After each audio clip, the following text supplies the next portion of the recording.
Now come to order, and I'd like to welcome everyone and thank you each for joining us today.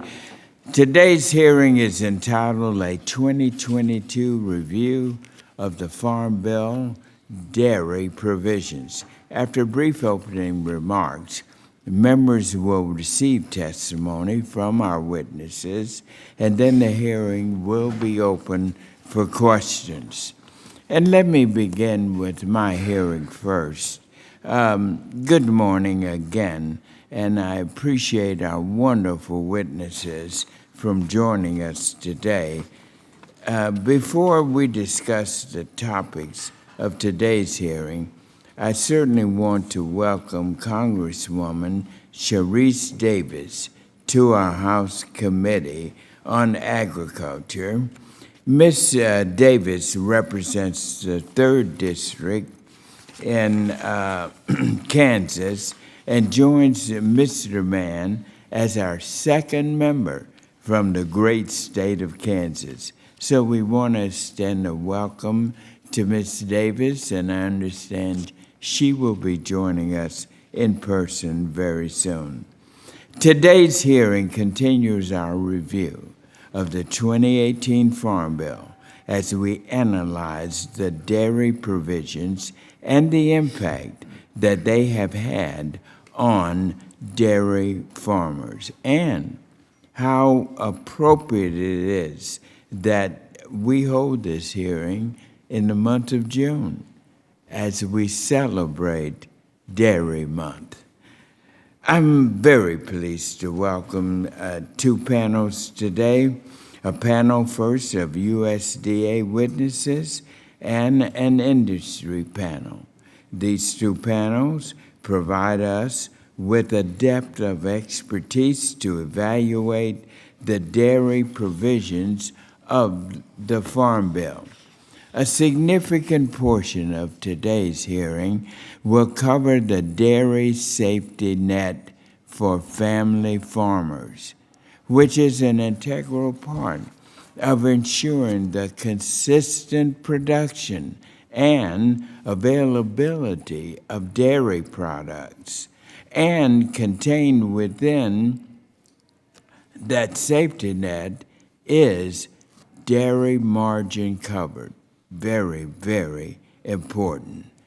DMC. This program provides more comprehensive coverage to small and medium-sized farms than any other program before it. The dairy margin coverage is extraordinarily important to our dairy farmers. The creation of DMC was an important part of the 2018 Farm Bill, and it is vital that we understand if there are ways to further improve this valuable tool so that it is working for our farmers and the American people. That is our chore today. And I look forward to a productive conversation about programs such as DMC designed to give our farmers a safety net that works. And nothing made the importance of this safety net more apparent than the COVID-19 pandemic that we saw during the early stages of the pandemic, how shocks to labor and our supply chain, some of which still persist today, how they impacted the ability of farmers to get their products to market. However, as market balances were disrupted, we were able to provide pandemic market volatility funds through USDA to help our dairy farmers. However, COVID also raised the question of whether the federal milk marketing program system, which governs the pricing of milk, is the best fit for today's world. And we must listen to our farmers, and we must continue a dialogue with industry and USDA as we navigate that issue to identify the best approach to any changes as we move forward. And even as we've seen dairy prices rebound in 2022, there are several trends that are extremely troubling to me and to our committee. The number of licensed U.S. dairy herds fell by more than half between 2002 and 2019, and with an accelerating rate of decline in 2018 and 2019, even as milk production continued to grow, and we are losing dairy farms every single day. And this is something that is pressing on my heart and the heart of this committee. Folks, we are losing our record at a record pace, our small farmers in many areas of our agriculture industry. And this is why I am writing a bill and some legislation with our committee to see if we can help to stem this loss. This loss is devastating. Many of these smaller farmers, and while we have room for all sizes of the dairy industry, the loss of the smaller farms is having an impact across our rural communities. Human loss as well as drastic economic loss. And in that same vein, we must also pay attention to the needs of small farmers around the country. We were intentional in selecting our witnesses for our stakeholder panel today from multiple regions across the country, because this will provide us with a diversity of views and can provide insight into recent developments, such as in the Northeast, where organic farmers have struggled to identify alternative markets after a major plant close and face debilitating transportation issues in trying to find new markets for their milk. And as I've said many times, I have tremendous admiration for our farmers. And dairy faces a unique set of challenges, which is why the Farm Bill, dairy provisions, are so vitally important to each and every one of the members on this committee. And I look forward to hearing from our distinguished panel today about these programs as well as opportunities where this committee can move to improve them. And with that, I would like to turn it over to my good friend, the ranking member from Pennsylvania, Ranking Member Thompson. Chairman Scott, thank you so much for convening this important hearing to discuss Farm Bill dairy provisions. Agriculture is number one industry in Pennsylvania, and dairy is our most valuable commodity. Our dairy producers have a huge impact on the economy and our Commonwealth, especially in the rural communities and townships, and I'm honored to represent. I'm a descendant of many generations of dairy men and women who produced the milk, processed the milk, and actually delivered the milk. But unfortunately, our family farm sits at the bottom of a lake today, thanks to eminent domain. But dairy will always remain a key interest of mine. I'm proud to say I've got milk flowing through my veins. And I'm concerned with the number of farms that we've lost in my state, and dairy farms that we've lost, and those across the country as well. From 2020 to 2021, Pennsylvania lost more than 200 dairy farms. and nearly 1,800 nationwide in that same period. In order to stem this decline, we must have a strong dairy policies in place that provides a safety net to help farmers withstand the tough years, and programs that help facilitate the movement of milk from the herd to the household.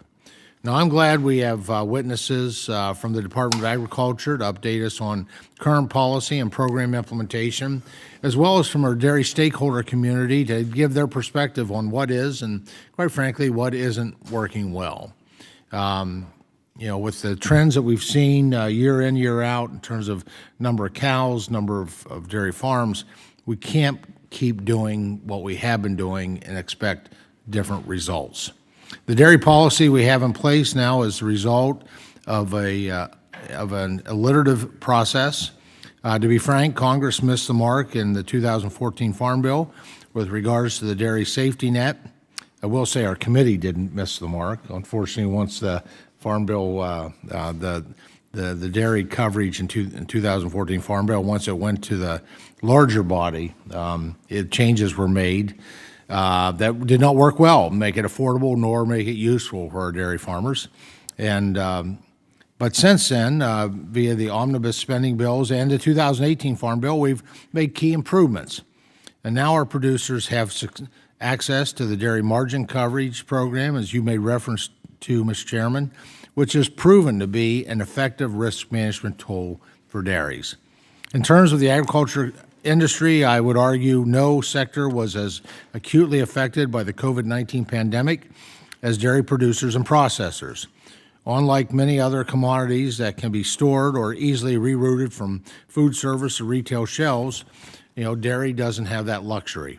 Unfortunately, in the early days of the pandemic, there were some tragic examples of farmers being forced to dump milk, but I credit the resiliency of the industry in limiting those occurrences. Everyone from the producer to the processor stepped up, and they worked overtime to find new markets or retool their production lines to keep up with the rapidly changing demands of the shuttered economy. Now, I'm proud of our dairy industry for rising to the unprecedented challenges and continuing to provide households here at home and abroad with safe, abundant, and affordable supplies of nutritious milk and dairy products. Unfortunately, these market disruptions had a negative impact on producers' income due to the changes made in the 2018 Farm Bill to the Class 1 mover. While USDA has provided some assistance to compensate producers for those losses, the 5 million pound limitation on assistance under the Pandemic Market Volatility Assistance Program left large operations with significant uncovered losses. In the past, dairy policy was regularly one of the most contentious debates during Farm Bill reauthorizations. However, in the 2018 Farm Bill, the dairy industry worked together to achieve consensus rather than having Congress fight its battles for them. Now, I want to commend the National Milk Producers Federation and the International Dairy Foods Association for their work to foster those conversations and present a united front on critical policy debates, particularly as it relates to further modifications to the Class 1 mover. Before I close, I'd be remiss if I didn't point out that dairy not only needs producers and manufacturers, it needs consumers. Dairy is a nutrition powerhouse, but we lost a generation of milk drinkers when the milk fat was taken out of our schools in 2010, not by this committee, but by the Education and Labor Committee. And we badly need to turn that around and make sure that our kids have access to the nutrition that they need. And milk fat, we know, is where that nutrition is centered. I will continue to push for my bipartisan Whole Milk for Healthy Kids Act. Many members of this committee are co-sponsors of that bill, which has strong support across the committee and Congress, and hope that we can make some progress there. Thank you, Mr. Chairman, for working with me on this hearing, and I look forward to hearing from the witnesses on both panels. And I yield back. And thank you, Ranking Member, for your opening statement. The chair would request that other members submit their opening statements for the record so witnesses may begin their testimony to ensure that there is ample time for questions. And now let me introduce our distinguished panel. And again, as I mentioned earlier, we're going to have two panels today. On our first panel, we have our first witness for our first panel is Mr. Scott Marlowe. Mr. Marlowe is the Distinguished Deputy Administrator for Farm Programs at the Farm Service Agency at the United States Department of Agriculture. Welcome, Mr. Marlowe. Good to have you. And now our second witness today is Ms. Dana Cowell, the Deputy Administrator for the Agriculture Marketing Service Dairy Program at the Department of Agriculture. Good to have you too. So now we're going to start. And again, I want everyone to please keep your microphones muted until you are ready to speak. And Mr. Marlowe, please begin when you're ready. Thank you, Chairman Scott, Ranking Member Thompson, and members of the committee for this opportunity to appear before you and discuss the Farm Service Agency's efforts to support the American dairy sector. My name is Scott Marlowe, and since January of this year, I've had the honor of serving as the Deputy Administrator for Farm Programs at the USDA's Farm Service Agency. In this capacity, I oversee the management of FSA's disaster assistance, conservation, safety net, and price support programs, including the focus of today's hearing, our dairy programs. I come to this job after decades of work supporting farmers and ranchers as they navigate the impacts of financial crises and disasters and work to rebuild. I've seen firsthand the importance of timely, targeted, and accessible assistance from USDA, and I'm humbled to now have the opportunity to help shape and improve the very programs I have helped producers access. Since the start of the Biden-Harris administration, USDA has been focused on helping all producers recover from the continued impacts of the bruising COVID-19 pandemic. And in particular, this administration has been dedicated to filling gaps in previous pandemic programs and keeping farmers and ranchers in business. At FSA, our staff have worked tirelessly to find flexibilities in our existing dairy programs to be more responsive to the realities of dairy farming today. And we've made key improvements to both our dairy margin coverage program and our dairy indemnity payment program, and to meet the needs of our producers. I'll let Deputy Administrator Cole delve into the details of the AMS Pandemic Market Volatility Assistance Program, the Dairy Donation Program, the Dairy Business Innovation Initiatives, but I'll reference those programs as additional clear examples of this administration's commitment to filling gaps and helping the dairy industry recover and rebuild with resilience.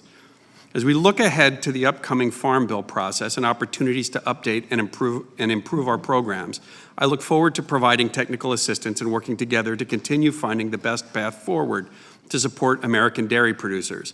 In the remainder of my testimony, I'll provide additional details on FSA's key dairy programs and improvements that we've made. The Dairy Margin Coverage Program is a voluntary risk management program established in the 2018 Farm Bill that offers reasonably priced risk protection to dairy producers when the difference between the all-milk price and the average cost of feed falls below a certain level selected by the producer. In 2021, DMC payments triggered for 11 months for a total of $1.2 billion paid to producers who enrolled in DMC for the 2021 program year. Ahead of the 2022 DMC sign-up, FSA made key improvements to DMC. Specifically, FSA rolled out supplemental DMC, allowing dairy producers to better protect their operations by enrolling supplemental production and providing an additional $450 million in benefits. FSA also updated the DMC and supplemental DMC formula to better reflect the actual cost dairy farmers pay for high-quality alfalfa hay, now calculating those payments using 100% premium alfalfa hay rather than 50%. This change is retroactive to January 2020 and provided additional payments of $42.8 million for 2020 and 2021. In addition to DMC, FSA administers the Dairy Indemnity Payment Program, which has historically provided indemnities to dairy producers for contaminated milk and milk products. And in December of 2021, FSA updated its DIP regulations to better address the tragic crisis of PFAS contamination. Specifically, dairy producers are now eligible to receive payments for the loss of contaminated dairy cows. While I know that our updates to DIP will provide critical assistance to impacted dairy operations, I also want to take a moment to recognize the reality that DIP does not capture the scope of the problem when it comes to PFAS contamination on agricultural lands. Moreover, while New Mexico and Maine have been at the forefront of this crisis, PFAS contamination extends far beyond these states. Unfortunately, the resources FSA has at the ready are not designed to comprehensively respond to these concerns. And as we look ahead to the upcoming Farm Bill, USDA will continue to provide technical assistance in response to any requests from Congress, and we are eager to engage on questions that will help USDA better support the range of agricultural producers grappling with chemical contaminants, including PFAS. I also want to highlight forthcoming disaster assistance for dairy producers. On September 30th, 2021, President Biden signed into law the Extending Government Funding and Delivering Emergency Assistance Act, which includes $10 billion in assistance to agricultural producers impacted by natural disasters in 2020 and 2021. FSA has implemented the first phase of assistance for livestock and crop producers, and thus far, using a streamlined application process, has provided $590 million through the Emergency Livestock Relief Program and $3 billion through the Emergency Relief Program. My team and I are actively working on designing phase 2 of both programs, and we'll also be implementing assistance to specifically address milk loss. And I look forward to sharing additional details later this summer. As I close my testimony, I also want to take the opportunity to express my gratitude and admiration for the entire FSA workforce, who are committed to keeping our nation's dairy producers and all farmers and ranchers in business for generations to come. Since my first day on the job, I've seen our staff work hard to develop and implement many new pandemic relief and disaster programs authorized by Congress while administrating our conventional farm programs. And I'm grateful for the opportunity to work with them. I look forward to answering your questions and working with each of you. Thank you very much. I appreciate that. And now, Ms. Cole, you are recognized to begin when you're ready. Good morning, Chairman Scott, Ranking Member Thompson, and members of the committee. Thank you for the opportunity to appear before you today to discuss USDA's implementation of select provisions of the 2018 Farm Bill, as well as the numerous other activities undertaken by the Agricultural Marketing Service, where the primary role is to facilitate the efficient marketing of milk and dairy products for the benefit of our nation's dairy farmers through increasing transparency in the marketplace. I am Dana Cole, Deputy Administrator of AMS Dairy Programs. As someone who has worked with the dairy industry for more than 32 years, I've witnessed the turbulent landscapes that producers have faced over several decades. Most recently, we've seen prices oscillate from near record lows to now record highs, while the margins vary widely across the country. Through all of this, I have seen America's dairy farmers continue to innovate, persevere, and put top quality dairy products on tables here and around the world. At USDA, we are committed to being a strong partner for dairy farmers, providing vital market information and programs to spur the development of more and better markets for America's dairy farmers, both here and abroad. While my written testimony provides more detail on the wide range of activities conducted by AMS, I would like to briefly highlight some of our current activities that help our nation's dairy farmers. The 2018 Farm Bill directed USDA to develop a program to reduce food waste and provide nutrition assistance to low-income individuals. The Milk Donation Reimbursement Program was established in 2019. Under the program, eligible dairy organizations may apply for and receive limited reimbursements to cover donations of fluid milk products. Congress authorized $9 million for the program in fiscal year 2019 and $5 million per fiscal year thereafter. In the Consolidated Appropriations Act of 2021, Congress expanded USDA's authority to reimburse processors for donated dairy products and provide additional resources for the new Dairy Donation Program. An interim final rule implementing this program was published on September 1st, 2021. To lessen the burden on participating entities and gain administrative efficiencies, the programs are administered jointly while still maintaining separate funds from which payments are made according to the separate program rules. The 2018 Farm Bill also authorized the establishment of at least 3 dairy business innovation initiatives, which was expanded to 4 in 2021, to support dairy businesses in the development, production, marketing, and distribution of dairy products. The DBI initiatives provide technical assistance to dairy businesses and provide subawards to dairy businesses as well. The DBI initiatives approach of providing both technical assistance and subawards serves as a unique and very effective model. In order to improve regional dairy supply chain resiliency, support processing capacity expansion, and increase technical assistance service to local and regional dairy businesses, USDA invested just this week an additional $80 million in DBI funding from the American Rescue Plan. The 4 DBI partners are now able to reach dairy producers and processors in nearly 40 states. The Pandemic Market Volatility Assistance Program was authorized and funded under the CARES Act of 2021 and provided much-needed pandemic assistance payments to dairy farmers who received a lower value for their milk due to market abnormalities occurring during the pandemic. Under the program, payments reimbursed qualified dairy farmers for 80% of revenue losses for fluid milk sales from July to December of 2020 on an annual production of up to 5 million pounds. USDA distributed the funds to producers through their handlers and implemented a robust oversight system to ensure accurate payments were distributed to producers within the 30 days of a handler receiving the money. A key part of the program was a required producer educational component on the PMVAP program and other dairy topics. Finally, the Origin of Livestock Final Rule was published in the Federal Register on April 5, 2022. This rule provides clear and uniform standards about how and when livestock may be transitioned to organic dairy production and how transitioned animals are managed. Thank you for the opportunity to be here today, and we look forward to working with the committee as you draft the next Farm Bill. I would be happy to address any questions you have. Thank you. Thank you, and thank you to the both of you.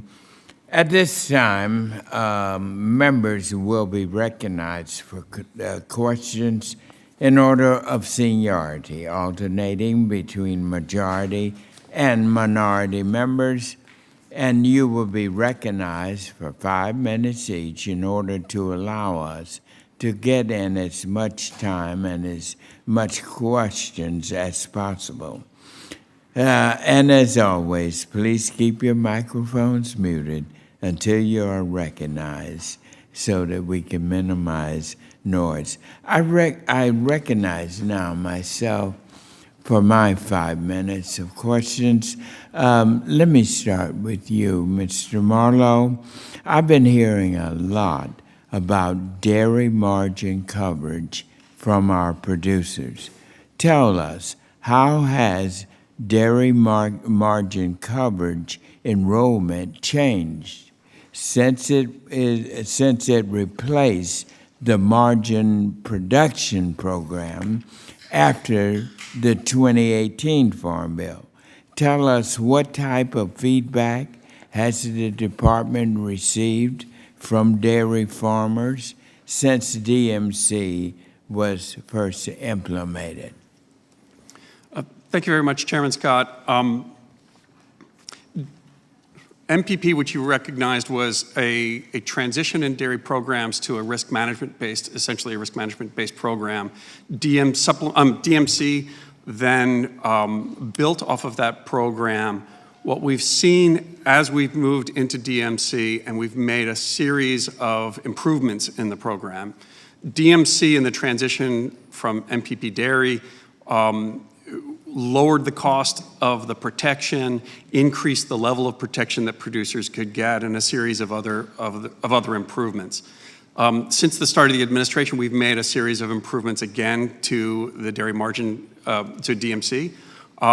These include changing the calculation of the cost of production, of the cost of feed, to include 100% high-quality alfalfa hay instead of just 50%, so that it more accurately represents the costs that producers are facing. Also, with Congress's authority, we created supplemental DMC, which allowed producers who had increased production from the time that they set their production history back in 2011, 2012, 2013, who had increased their production to increase their coverage under DMC. And that the introduction of supplemental DMC, it put an extra $580 million into the program. And so, where do you see, or what do you see we could do in this Farm Bill to improve this program? The changes that we've made so far are very much in response to the input that we've gotten from farmers. Supplemental DMC was an important step. Both DMC and supplemental DMC are equivalent, so it would be very easy to combine the two, or to make that a permanent change. So you're saying sort of steady as we go, we're okay right now, you don't see us making any changes? Well, we're happy to provide technical assistance in any and look at any suggested reforms, but we've made extensive changes and improvements to the program over the last couple of years, and believe that it is, in concert with the risk management agency programs, a strong safety net. Okay, that's fine. Deputy Administrator Cole, when discussing any potential changes to our federal milk marketing orders, what are your thoughts regarding the procedure for implementation? Thank you for the question, Chairman Scott. I believe that the process that we utilize to make amendments within the federal milk marketing order system is one that provides for clear transparency, and most importantly, it stimulates and encourages industry participation. USDA must respond to the industry rather than USDA leading. So it is an opportunity for the industry to present issues before the department, and then we can work with them to determine if we need to go to a rulemaking proceeding, but it's a very collaborative process. Well, we on the committee, we've seen, shall I say, a reluctance to initiate this process within the industry. Is that your impression? That is not my impression. Within USDA? Within USDA, that is not my impression. We spend a considerable amount of time, and I personally have traveled throughout the United States talking with dairy producers, with cooperatives, with processors regarding what kind of changes might be made to the federal order system. And let me ask you also, what have you heard from industry on changes to structure, and do we in Congress need to act? With regard to structure, I'm not exactly certain what you're referring to with that. Is it the structure of the federal order system, or is it the structure within the industry? Well, what we're trying to find out is, I would say, within the industry. Okay. I think that the federal order system is a program that is designed to work in the current structure as well as in any future structure of the industry. The order system adapts and changes on a regular basis to reflect what is happening within the industry itself. And that's based on proposals that the industry brings forward to the department. Okay, thank you very much, Ranking Member. I now recognize you for your question. All right. Well, thank you to both our witnesses from USDA for your service and leadership. Ms. Cole, I appreciate the department's work to implement the dairy donation program we created to provide needed dairy products for families in need while also minimizing food waste. This is a great win-win, in my opinion. As you've implemented the program, can you talk about the successes you've seen so far, as well as any areas for improvement that we could help to refine in order to make sure the program is used to its fullest potential? Thank you, Ranking Member Tompkins. Thompson, I would agree with you. The dairy donation program is a fantastic program, and it was, really designed to take a situation where dairy farmers were dumping milk and put that into consumers who really needed to have that nutritional product. So the premise on which the program has been established is wonderful. At this particular time, we are in the infancy as far as implementing the dairy donation program. As you know, we implemented the milk donation reimbursement program as part of the last Farm Bill. That program did not receive enough publicity and enough participation, I think partially because of the reimbursement level. And that has been corrected through the dairy donation program, where reimbursements are more reflective of what the costs are being incurred for those donations. So I think at this particular time, we need to see how the program further develops. Any assistance in encouraging processors and feeding networks to participate in the program is always welcome, and we're working on increasing the awareness of the program. Well, thank you. And we're certainly open to, as implementation proceeds, any suggested refinements as we prepare for the next Farm Bill. Mr. Marlowe, I was glad USDA incorporated the dairy quality alfalfa price point. You mentioned that into the dairy margin coverage formula. We included language in the 2018 Farm Bill directing NASS to include that price point in their monthly surveys, enabling you all to make this change. And I'm pleased with this improvement as it makes our dairy safety net more reflective of actual farmer feed costs. Can you talk about how this change has impacted producer payments under the program? Yes, sir. Ranking Member, prior to that change, the feed costs were calculated based on 50% high value alfalfa. The change made a significant increase, and I'm sorry, I'm searching for the number of the increase in payments. But there are two factors to this. One is that we did make it retroactive to 2020, so that farmers received it for both 2020 and 2021. Also, this is a permanent change to the program. So as we move forward into the Farm Bill, having this change in the program will affect baseline and will affect our conversation as we go into the new Farm Bill. So it's provided a series of benefits. Well, I am so thankful that when we set up the dairy margin coverage, we based it on margin. I saw, I think it was Southern Ag had a blog on Monday this week that talked about per hundredweight prices topping $27 per hundredweight. I didn't think we were going to see that. Unfortunately, agriculture is a business, right? At the end of the day, it's the margin that matters. So, again, very thankful that we based our safety net for dairy based on margin. It's probably something we need to look at for other commodities. Mr. Marlowe, will the escalating cost of inputs that is making that high commodity price really not beneficial. Do we have a mechanism, additional mechanism to consider any of those input costs for further adjustment within the dairy margin coverage?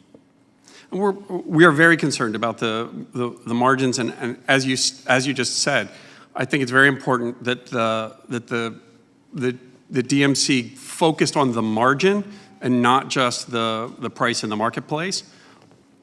We know that producers are facing inflation on costs far beyond just the feed costs that are part of the calculation. This is a part of a much broader strategy on inflation that the administration is taking on, looking at a series of issues, including labor, and also freeing up trade, freeing up movement and transportation, and a series of issues that we're taking on. But at this point, and I agree with you and the chairman that this margin-based coverage has proven to be extremely important in terms of addressing the costs that you're talking about, and is something that we need to look at in terms of other commodities. All right, thank you so much. Thank you, Chairman. Thank you. And now the gentleman from California, Mr. Costa, who is also the chair of the Subcommittee on Livestock and Foreign Agriculture, is recognized for 5 minutes. Thank you very much, Mr. Chairman, for this important informational hearing as we set the table for the reauthorization of next year's Farm Bill. Clearly, we understand that the dairy industry is such an important component of American agriculture, and it has variations on a regional basis, as we're already discussing.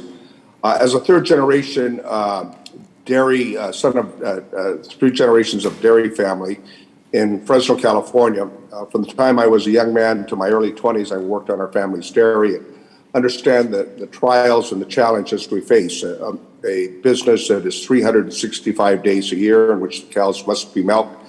The volatility that we've seen not only in recent years, but as part of the history of dairy in America. So this hearing is near and dear to my heart, as California is the leading dairy state in the nation. We're producing 20% of the milk products for the entire country. A total milk production of over 41 billion pounds last year. My district is one of the top ranking dairy producing districts in the nation. So as we talk about how we make changes and how we adjust in light of the pandemic and other factors, I think it's very important for the 2023 reauthorization bill that we examine the safety net provisions, whether we're talking about the dairy margin program or other issues in terms of the dairy forward pricing program that involve risk management. Clearly, we are fortunate to have a situation where organizations have worked closely with members of the committee, and I think there's a consensus, a bipartisan consensus here, whether we're talking about National Milk Producer Federation, Dairy Foods Associated, Dairy Farmers in America, or California Dairy Inc., that I work very closely with. What we've seen is extreme volatility during this pandemic, with price per hundredweight dropping down below $10 per hundredweight, and now we see it at $27 per hundredweight. That volatility and input costs, I think, demonstrates the risky nature of this business. And so I want to and commend the USDA for their efforts going back to 2020, making it retroactive and including the alfalfa pricing, as a number of members have mentioned, I think was an appropriate thing to do because these are part of the input costs. But I think the $5 million cap, frankly, and again, one size doesn't fit all, but it's really discriminatory to California, where our 1,200 plus dairy producers exceed that amount. And so that's something I would like to bring to the committee's attention. My first question is to Ms. Cole. As you're aware, the state of California conducted statewide processing under the old system before we joined the federal milk marketing order to ensure that we understood the data as a vital resource would be included in cost allowance. Can't we do better on the federal marketing system to update that data collection services? And what would you need to ensure that to occur? Thank you, Congressman Costa. You are correct in that the California Department of Food and Ag had a robust manufacturing cost survey that they conducted when there was a California state order. When the order California became part of the federal order system, that manufacturing cost survey was no longer continued by CDFA. Currently at USDA, we do not have the authority to conduct a mandatory manufacturing cost survey. So that would would be something we consider under the reauthorization of the new Farm Bill? That would certainly be something that would need to be authorized under the upcoming Farm Bill. And what level of funding would you need to do that? That is a great question. Get back to us, because I want to pursue that. Okay, we can get back to you with the information on how much we will need for that funding. Thank you. And when we talk about, and maybe both of you might want to respond, there's limited time here, but the federal milk marketing order for class 2, 3, and 4 purposes reauthorized in the 2018 Farm Bill set to expire. Do you think it's a very valuable risk management tool? Do you think we ought to permanently include that? You can say yes or no because of the limited time. Okay, my time's expired. Thank you very much, Mr. Chairman. The gentleman from California, Mr. Lamafa, is recognized for 5 minutes. Thank you, Mr. Chairman. Appreciate this discussion today and the key element that dairy is for my home state and district, and, following up with Mr. Costa on that, we do see California as a major producer, and the challenges they faced from state regs and market conditions. Let me launch right into a couple thoughts here for Deputy Administrator Cole. On dairy forward pricing program, is as far as how producers take this, what do you think the great benefit will be from permanent authorization of the program? I think if that forward contracting on Class 2 and 3, Class 2, Class 3, and Class 4 were made permanent, the industry would have a good understanding and appreciation to use the program more robustly than they currently do, because there's always the concern that at the end of a farm bill, it may not be reauthorized in the next one.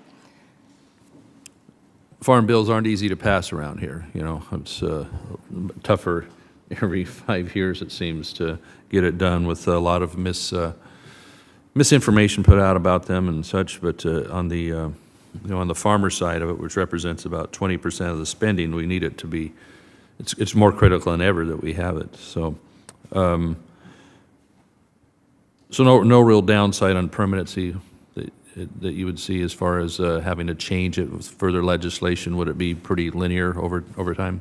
Absolutely, as long as it continued for Class 2, Class 3, and Class 4. Okay, thank you. And Administrator Marlowe, on the Emergency Livestock Relief Program related to forage losses for the last couple of years, of course, bringing it back home to my home state and the western states where we've had such drought problems and availability or lack of availability of forage, of feed at good pricing.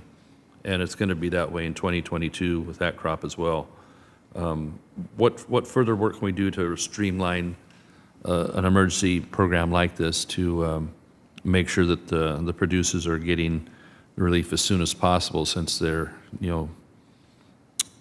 not as likely to be able to float this cash-wise with other increased expenses, et cetera?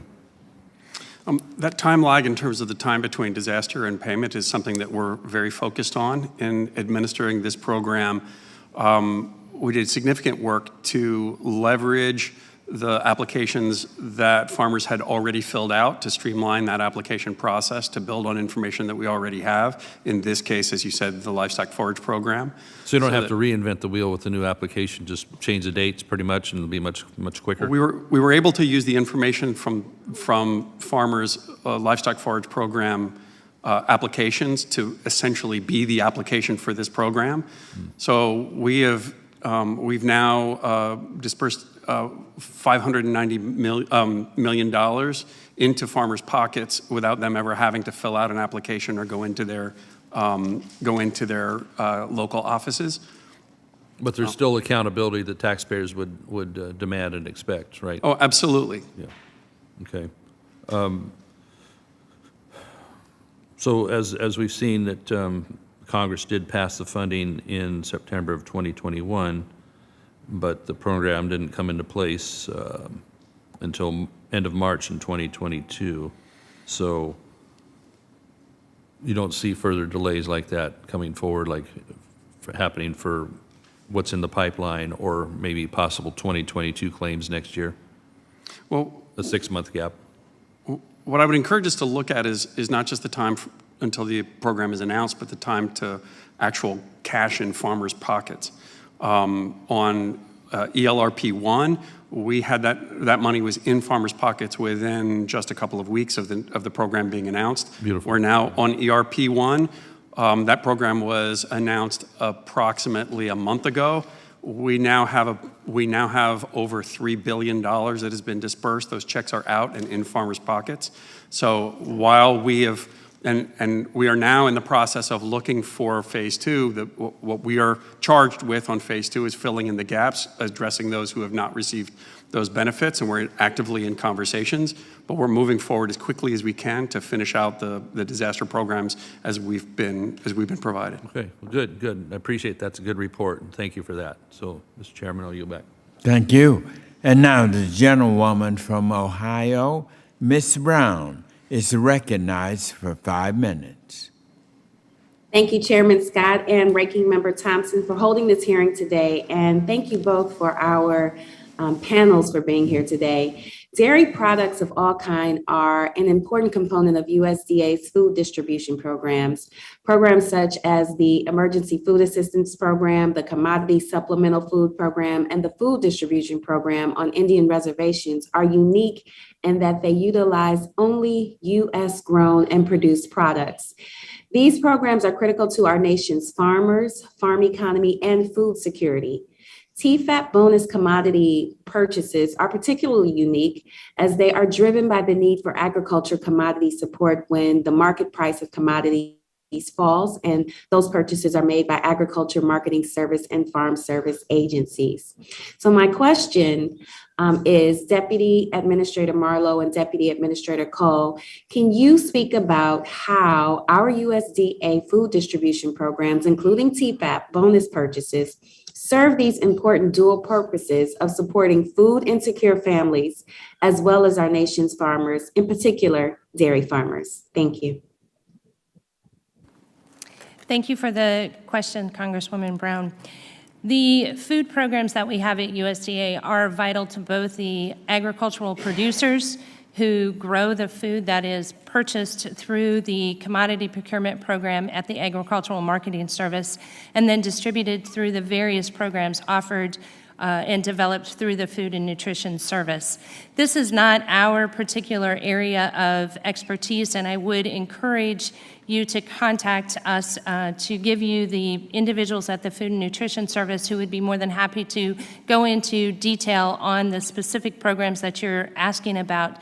But anytime that USDA can deliver food to individuals who need nutrition assistance, it is a benefit to everyone in the agricultural sector. So thank you so much for that question. Thank you. Along similar lines, can you speak to how the Supplemental Nutrition Assistance Program supports dairy farmers by ensuring that low-income Americans can afford to purchase their products? Once again, this would be a question that I would defer to my colleagues in the Food and Nutrition Service. And what I can say is that we are actively and have recently increased the amount of fluid milk that is available through feeding networks, which is something that USDA implemented recently.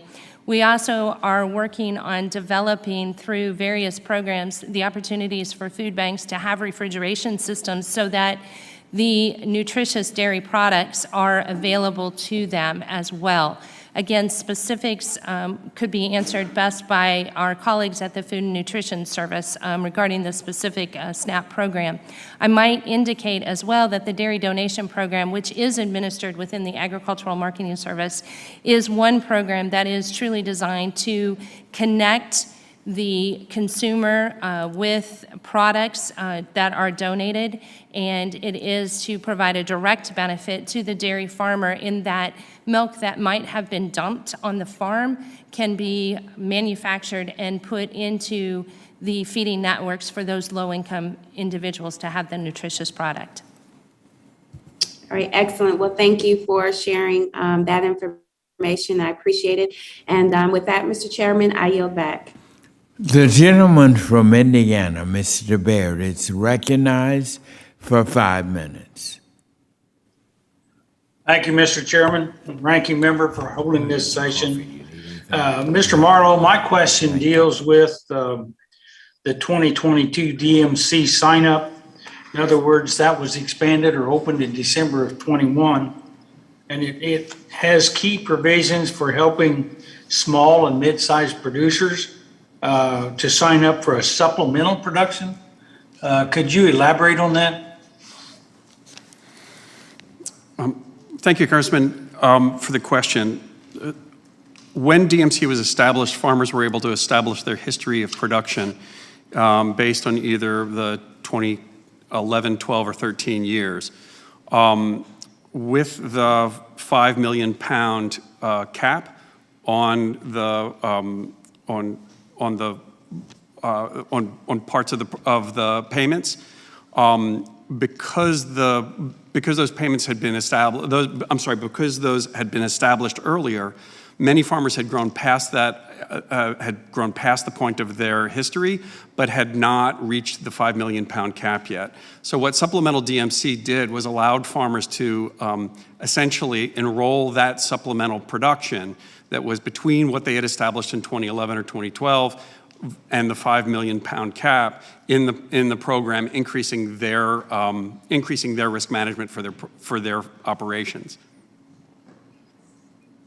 So can you elaborate on, are there any issues that we need to tweak in that program that you're aware of?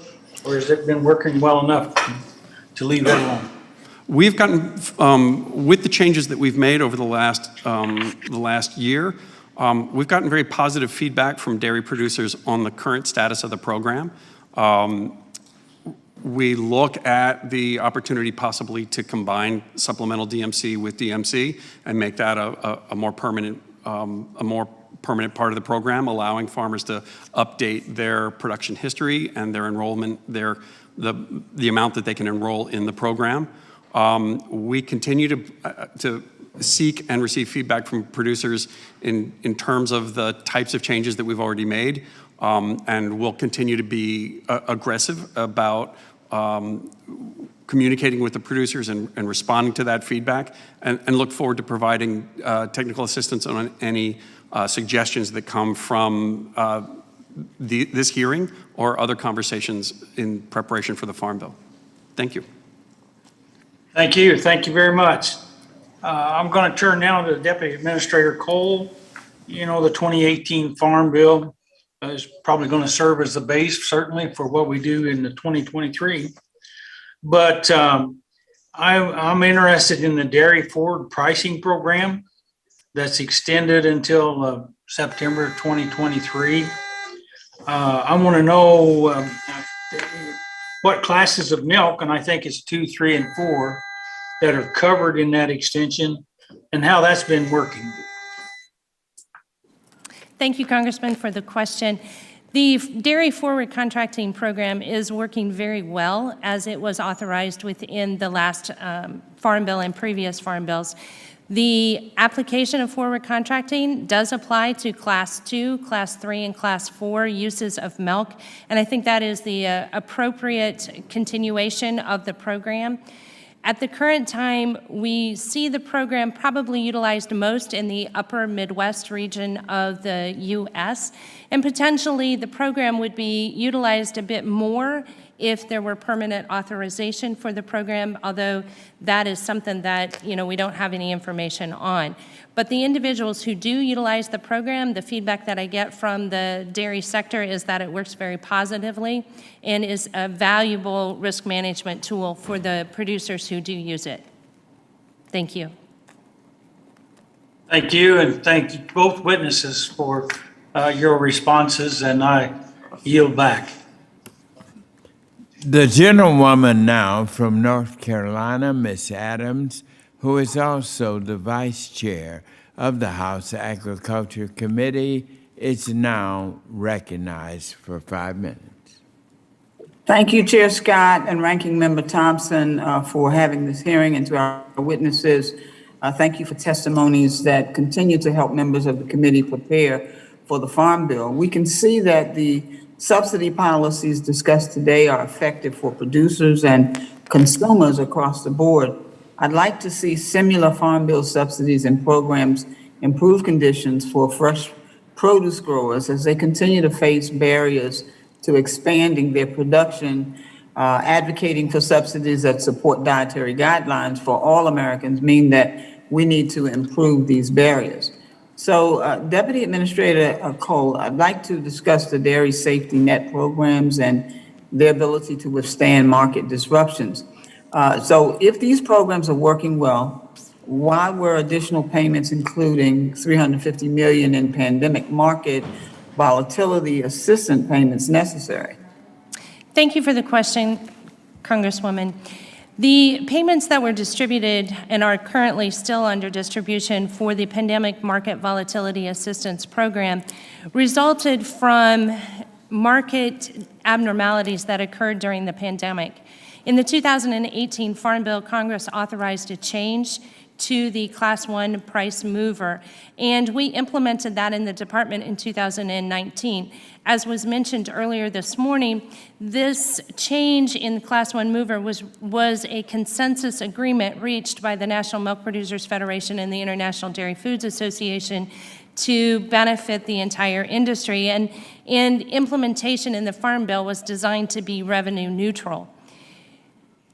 However, at the time it was implemented, nobody foresaw a pandemic occurring. And more importantly, nobody even could have projected the implications that that pandemic would have on all agricultural market prices, and particularly within the dairy sector. So a provision that was intended to be revenue neutral, what we saw occur between a period of mid-2020 through mid-2021 was result in a significant change in that revenue neutrality. If you look at the Class 1 mover prior to the pandemic and the Class 1 mover as we're moving out of the pandemic, it is maintaining pretty much a revenue neutral position compared to the prior mover. However, during that pandemic period, due to the price inversions that occurred, we had some major losses that were incurred by the dairy sector, and hence USDA stepped up to help provide assistance that was needed to those dairy producers during that period of time. Thank you.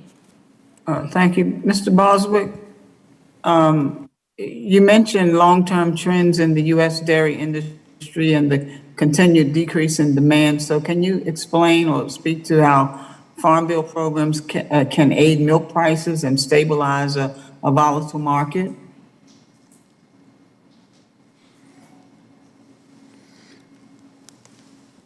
I believe that was, who did you direct that to? Well, any of the panelists can answer that. Okay, would any of you? All right, I will go ahead and answer that question. I believe Go it right was ahead. directed towards my colleague, but I'll be happy to try and step in. USDA has several programs to help assist dairy producers, and I think it's important that all of these programs are a package that work together, and many of them are dependent upon the producer actually taking the initiative to participate. So if a producer wants to participate in a forward contracting program to lock in a particular price, they need to invest and take the time to understand the program and sign up for the program. Likewise, the programs that Deputy Administrator Marlowe administers in the Farm Service Agency also require sign up by those producers. Working collectively, USDA tries to assure that there are various opportunities for producers to ensure that they have a viability going forward in the future because, of course, American agriculture is the essence of USDA. Well, thank you very much. Mr. Chairman, I'm going to yield back. All right, thank you. And now the gentleman from Ohio, Mr. Balderson, is recognized for 5 minutes. Thank you, Mr. Chairman. Panel, thank you for taking time to be here today. My first question is for Deputy Administrator Cole. Federal milk. Excuse me a moment. Members, remember, check your microphones. Let's keep them muted until you're recognized. Thank you. You may continue. Thank you, Mr. Chairman. Again, this is for Deputy Administrator Cole. Federal milk marketing order price formulas use the average cost of manufacturing a pound of 4 specific dairy products. AMS released a cost processing study earlier this year, which accounted for data from October 2017 to December of 2020. Prior to this data collected from a 2006 and 2007 cost of processing study was being used. This was touched on earlier by Mr. Costa, but can you elaborate further on the benefits of conducting cost of processing studies more often? Thank you for that question, Congressman.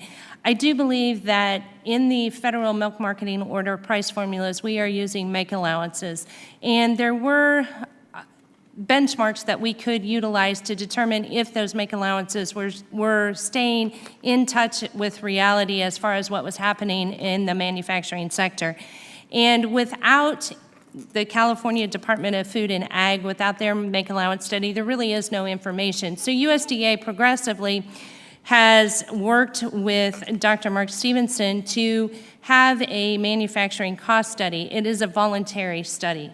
And the information obviously was not as robust as what the industry was hoping for, nor was it as robust as what USDA was hoping. However, the information is purely voluntary.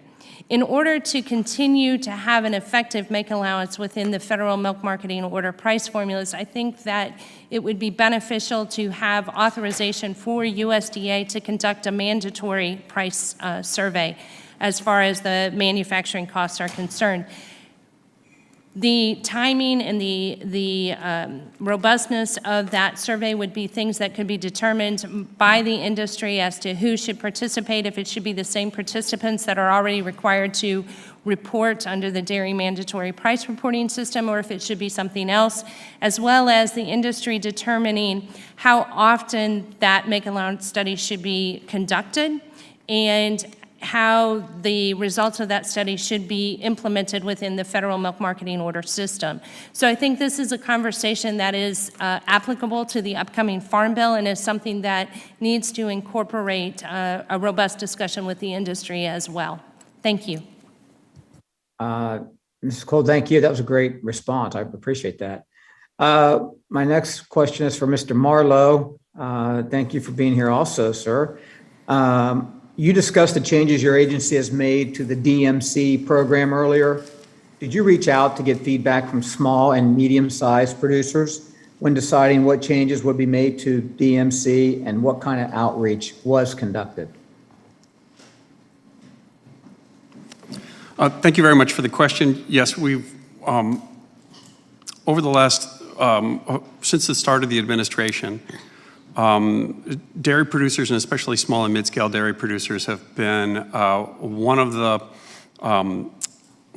our concerns in terms of the gaps within the programs for disaster and the pandemic that have had uncovered loss and have needed to have increased assistance.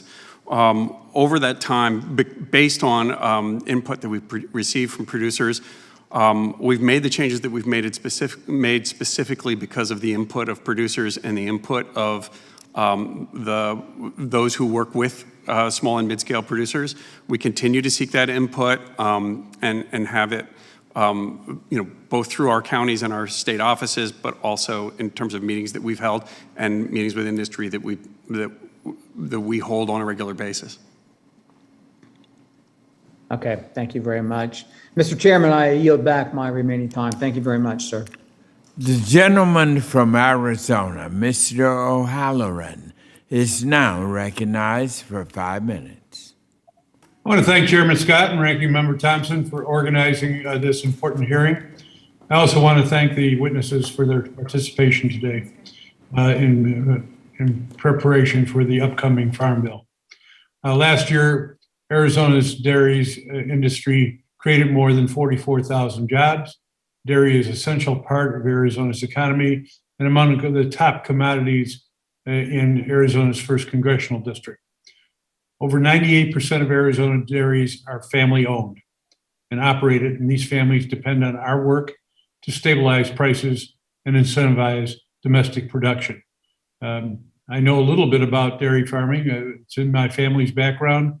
My grandfather, my father were dairy farmers, along with 7 brothers of my father's. And some of those uncles took on the role of dairy farming even after my grandfather's farm was lost during the Great Depression. I During the previous Farm Bill reauthorization, I worked to strengthen dairy farm safety net. This included creating the Dairy Margin Coverage Program, which serves as an important risk management tool for producers in my district. Mr. Marlowe, you have significant expertise in risk management. In your view, how successful has the DMC program been in aiding farmers through the recent volatile years? Congressman, thank you very much for the question. I think it's important for us to look at the safety net as a system between both DMC and also the risk management agency programs that also work with it to provide a more comprehensive coverage. I would highlight that in 2021, the DMC program put out $1.1 billion in payments to dairy farmers across the country, having a very significant impact on farm viability across the country. I'm very proud of the changes that we've made in DMC over the last couple of years. I think it's a much more robust safety net, along with our programs from our partners over at RMA. But I also would be remiss if I didn't note that since between 2013 and 2021, we lost approximately 17,000 dairy farms in the United States. That is a loss, and over time, I've spent time sitting at the kitchen tables with families going through that process. And so I know that is a continued weight on the land, weight in our communities. But we are very proud of the safety net that we've created and the safety net that we have built through the changes that we've made over the last couple of years. A follow-up on that, what are the most important updates we can make to the DMC program or other programs to make sure that dairy safety net is as strong as it needs to be to make sure that we don't lose 17,000 farms like you had just mentioned? Thank you very much, Congressman. I would say that the opportunity that was provided through supplemental DMC for farmers to update their coverage levels and their production history has been a very important part of the process and a very important part of it being an effective safety net over the last couple of years.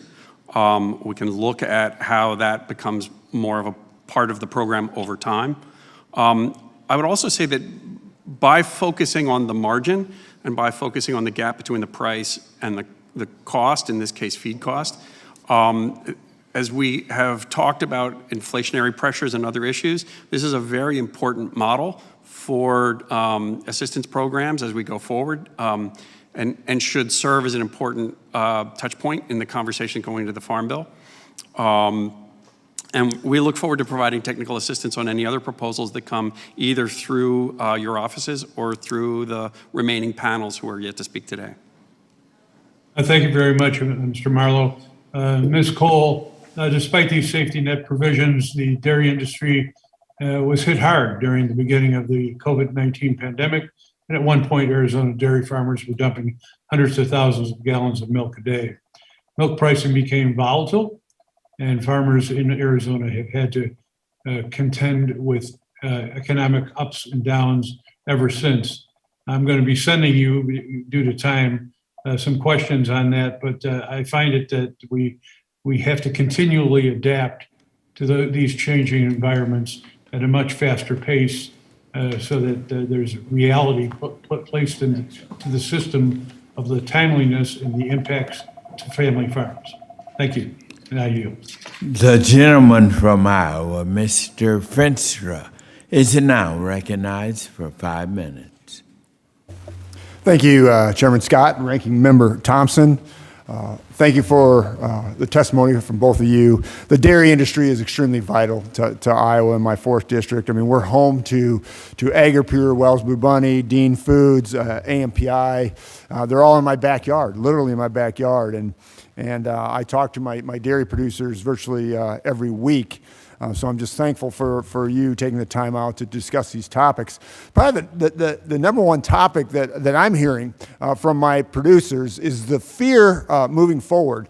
Granted, we're at $25 per hundredweight right now. but their input costs are just very significant. So from either one of you, I'm just wondering, as we move forward, and I know we have the dairy margin coverage and stuff like that, but a lot of the smaller producers are say that they're going to go under if this changes, if the commodity price changes at all when they're the cost of feeding and everything else going up, that they're setting up for a huge cliff. Can any of you talk about what we can do in the Farm Bill, or what we should be doing moving forward so we don't lose these producers? Thank you, Congressman. This is an extremely important question at this point. We share the concern about the volatility of the price and the pressures of inflation. Inflation in input costs has been a major concern within USDA and a major cause of action. And it is taking essentially a two-prong approach. One is looking short-term at what we can do to improve the situation in the short term and address some of the specific situations in terms of shipping, in terms of transportation, in terms of supply chain issues and those types of things, but also then in terms of longer-term structural issues in terms of competition. So I would point at both the work that's being done, for instance, on the investments on increasing fertilizer production and increasing that, and to address fertilizer costs, but then also longer term, the very significant investment that the administration is being made in supply chain diversification, the increases in opportunities to access processing, increased processing. I would also suggest that for the smaller scale, mid-scale farmers that you're referring to, access to higher value markets is often a very critical component of their strategy. Yep. For financial viability. Yep. And as we invest in these supply chains, invest in higher value markets, and invest in bringing a greater portion of the food dollar back to the farm, one of the issues that our division is working on is to look at how we need to adjust our safety net programs, the programs that we work with, to make sure that we are recognizing those markets that are so critically important to the scale of farmers that you're talking about, Yep. and how in our disaster programs we are able to recognize those prices, recognize those markets, and make sure that that safety net extends into the types of higher value, shorter chain operations that farmers of the scale that you're referring to need to be viable and not just stay in, but thrive over time. Right. I agree 100%. I mean, you got to find value added. They've got to figure out a way to make sure that, and sustainability. I mean, long term, and this is always a challenge. The other thing that sort of goes along with this when it comes to inputs is their cost of finding workers. And especially in the Midwest right now, we have such a shortage of workers, both from the production side, all right, for the producer, and then also from the side that's making the dairy products, whether it be ice cream or cheese or whatever, proteins or whatever it might be. Actually, yesterday we had a situation that one of the locations I noted was dumping milk. Boy, we sure don't ever want that. And so I look at that, and I've got 35 seconds here. Any direction there? I know we talked to the H2A program, but any direction that you look at and say, hey, this is something that we need to address? We can say that this is an issue that the Secretary has taken a personal interest in and personal work on. We've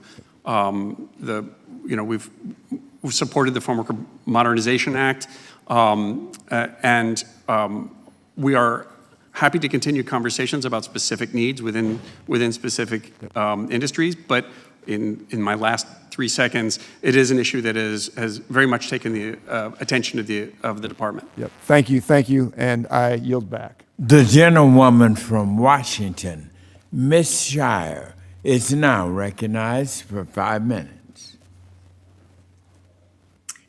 Thank you, Mr. Chairman, and thank you to our witnesses.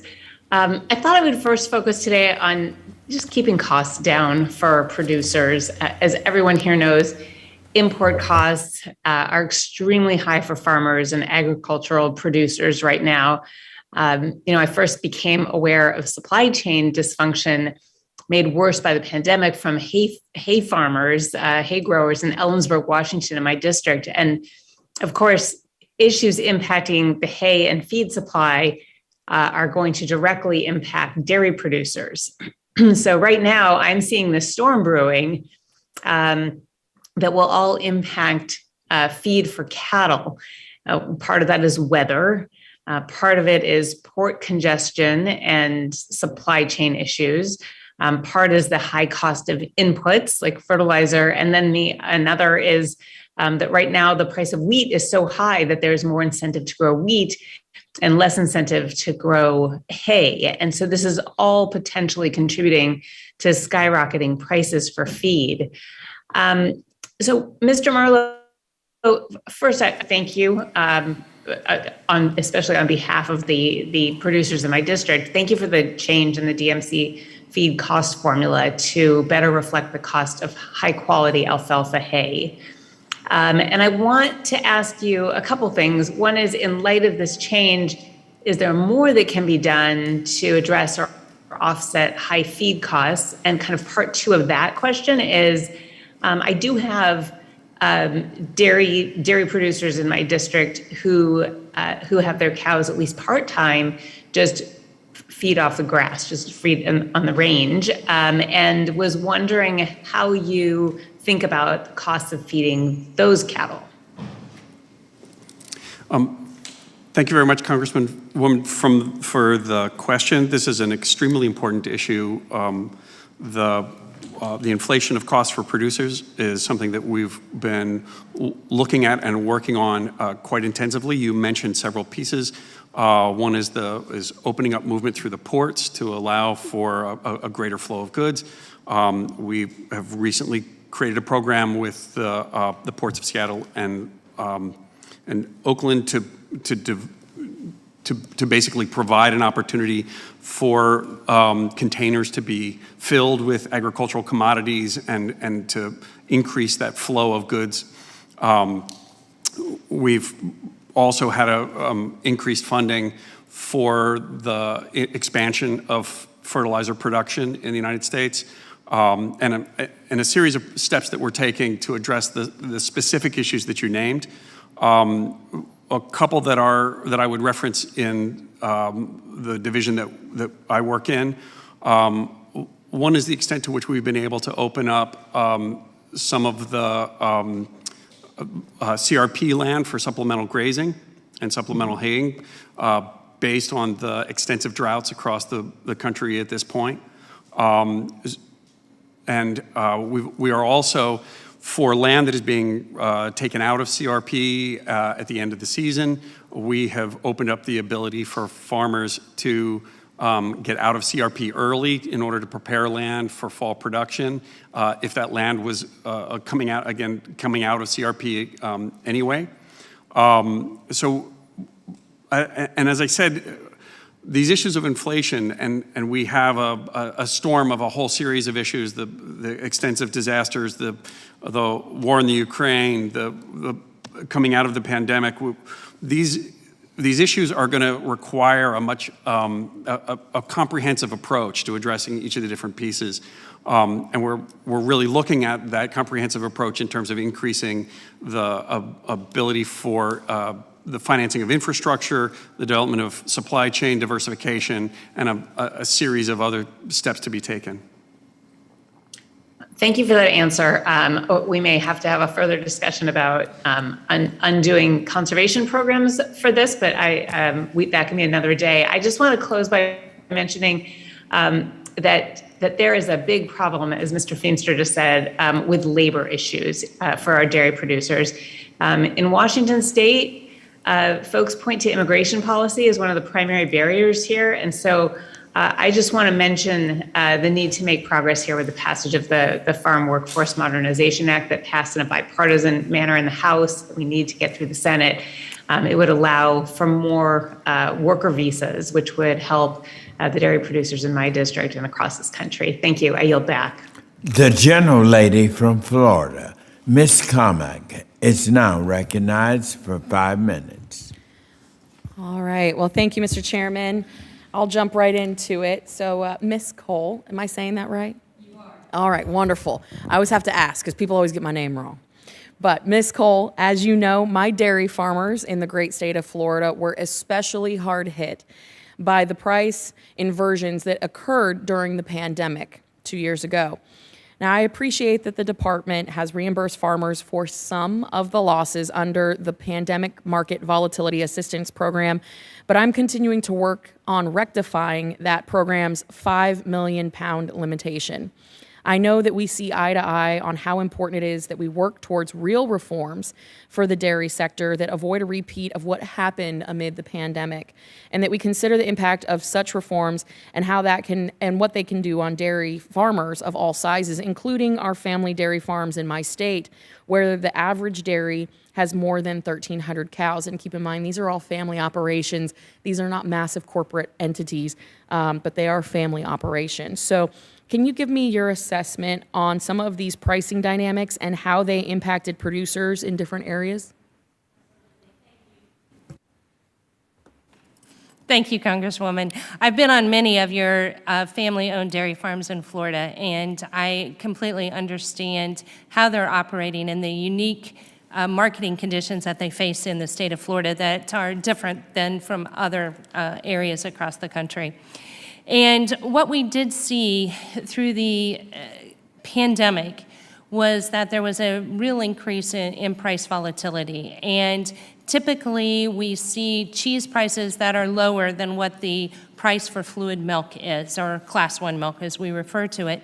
But during the pandemic, there were some market abnormalities that occurred, and cheese was suddenly valued much higher than Class 1 milk.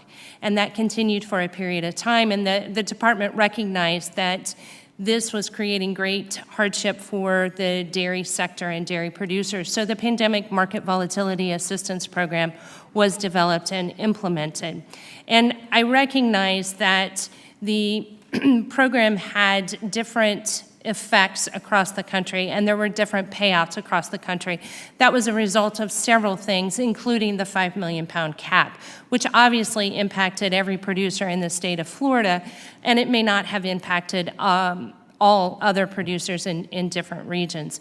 When we're looking at how the Pandemic Market Volatility Assistance Program paid out, what it looked at was the difference between the prior Class 1 mover and the current Class 1 mover.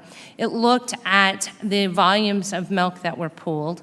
It looked at how the cooperative or the processor was paying the individual dairy producers, and took all of this collective information to determine how to pay out the monies. And I recognize that we were limited in the resources that we had available to us, and therefore we looked across to determine how other support programs were administered that USDA had been given authority to, and that's how the 5 million pound cap came into existence. So it is a program that we would look at if Congress were able to provide additional resources for that. We could explore what other opportunities might be to help the dairy producers in your region as well as across the country. I appreciate your insight there. And I would like to insert into the record an article from the Tampa Bay Times from one of my dairy farmers, Miss Brittany Nickerson Furlow. Without objection. Thank you, Mr. Chairman. Now, as you know, and you talked about this, my state, Florida, our dairy farmers have been working for generations, but as we know, their livelihood and their survival are threatened. Now, I want to reiterate something that has already been spoken about in this hearing here today, which is that 95% of the U.S. dairies, even those larger dairies like those in my state of Florida with more than 1,300 cows, are family-owned and operated. We keep reiterating this. Now, these farms are part of the fabric of my state. We like to call ourselves the Dairy Belt, and they are vital to our economy and our food security. And yes, these farms have grown in size, but they are still family farms. And they grow in size because they have to meet margins just to stay viable. One of the dairy farms in my state recently spelled out a reality that I hope we can all remember as we move forward. In the 1960s, a dairy with 27 cows was enough to support one family and 3 kids. To be successful today, many of our dairy farmers, particularly those in my state of Florida, must operate on a larger scale with hundreds thousands even of cows in order to make a living and survive this challenging time. With any of the programs moving forward, I think that the volatility assistance program being one of them, we need to take into the reality the account. Many farms are not that small. They have many operations, and I look forward to working with my colleagues here on the committee, but also with USDA to ensure that our family-owned dairy farms are able to provide equitable relief and support regardless of the size of their operation. And with that, Mr. Chairman, I yield back. The gentleman from California, Mr. Harder, is now recognized for 5 minutes. Thank you, Chairman Scott. And thank you also to our witnesses for joining us today. California's dairy producers are key to the ag economy of the Central Valley. In both Stanislaus and San Joaquin counties, milk is the second top commodity, valuing over $700 million and over $400 million, respectively. But despite the staggering economic contributions that we've seen from dairies have faced some real challenges, many of them exacerbated by the COVID pandemic. Just in my district, we've seen hundreds of dairies close in recent years, and I know we're working to try to address that in the 2023 Farm Bill. I know that USDA and this committee have partnered to roll out programs that assist dairy farmers to combat price fluctuations, unforeseen natural disasters, but I hear from many of our dairy producers that those programs don't quite meet the scope of our California dairies. And of course, top of mind is the Dairy Margin Coverage Program, which I know came from the 2018 Farm Bill. It's been helpful to some dairy farmers, but most of our producers find that the 5 million pound cap either gives them minimal support or deters them from the program entirely. And given the vast amount of dairy production in the state of California, you'd think that we would have a pretty high level of participation within DMC, but that's of course not the case. California has much lower participation than other states. Mr. Marlowe, given your role managing the safety net programs like DMC, can you discuss any regional differences you see in DMC participation, in particular, why California participation is so much lower compared to other states? Thank you very much, Congressman. Thank you for the question. I do think as we look at our safety net programs, and a one size fits all does not fit. The scale of production definitely has an impact on participation. But in answering your question, I really want to look at our dairy safety net programs as more comprehensively, including our risk management agency programs. So it is true that DMC has the 5 million pound cap, which is, and the coverage up to that cap is available to all dairy farmers, regardless of scale. They can also, above that cap, just at a higher price, obtain the same coverage, just at a higher price. We also look at the RMA crop insurance policies based on dairy as part of that safety net, especially for some of our larger operations as they move past that 5 million pound point. So I think we have to look at it in a comprehensive way and look at all of those programs together as providing a safety net. Whereas the 5 million pound cap really focuses in on providing a basic safety net across all scales, rather than just a subset. Recognizing, as you said, that it may not cover the full range for a large-scale producer. Yeah, I hear what you're saying. I also think the DMC program is incredibly important for dairy producers, and I'm curious if you have any suggestions around what can be done to improve California producers who may be on the fence about participating in DMC.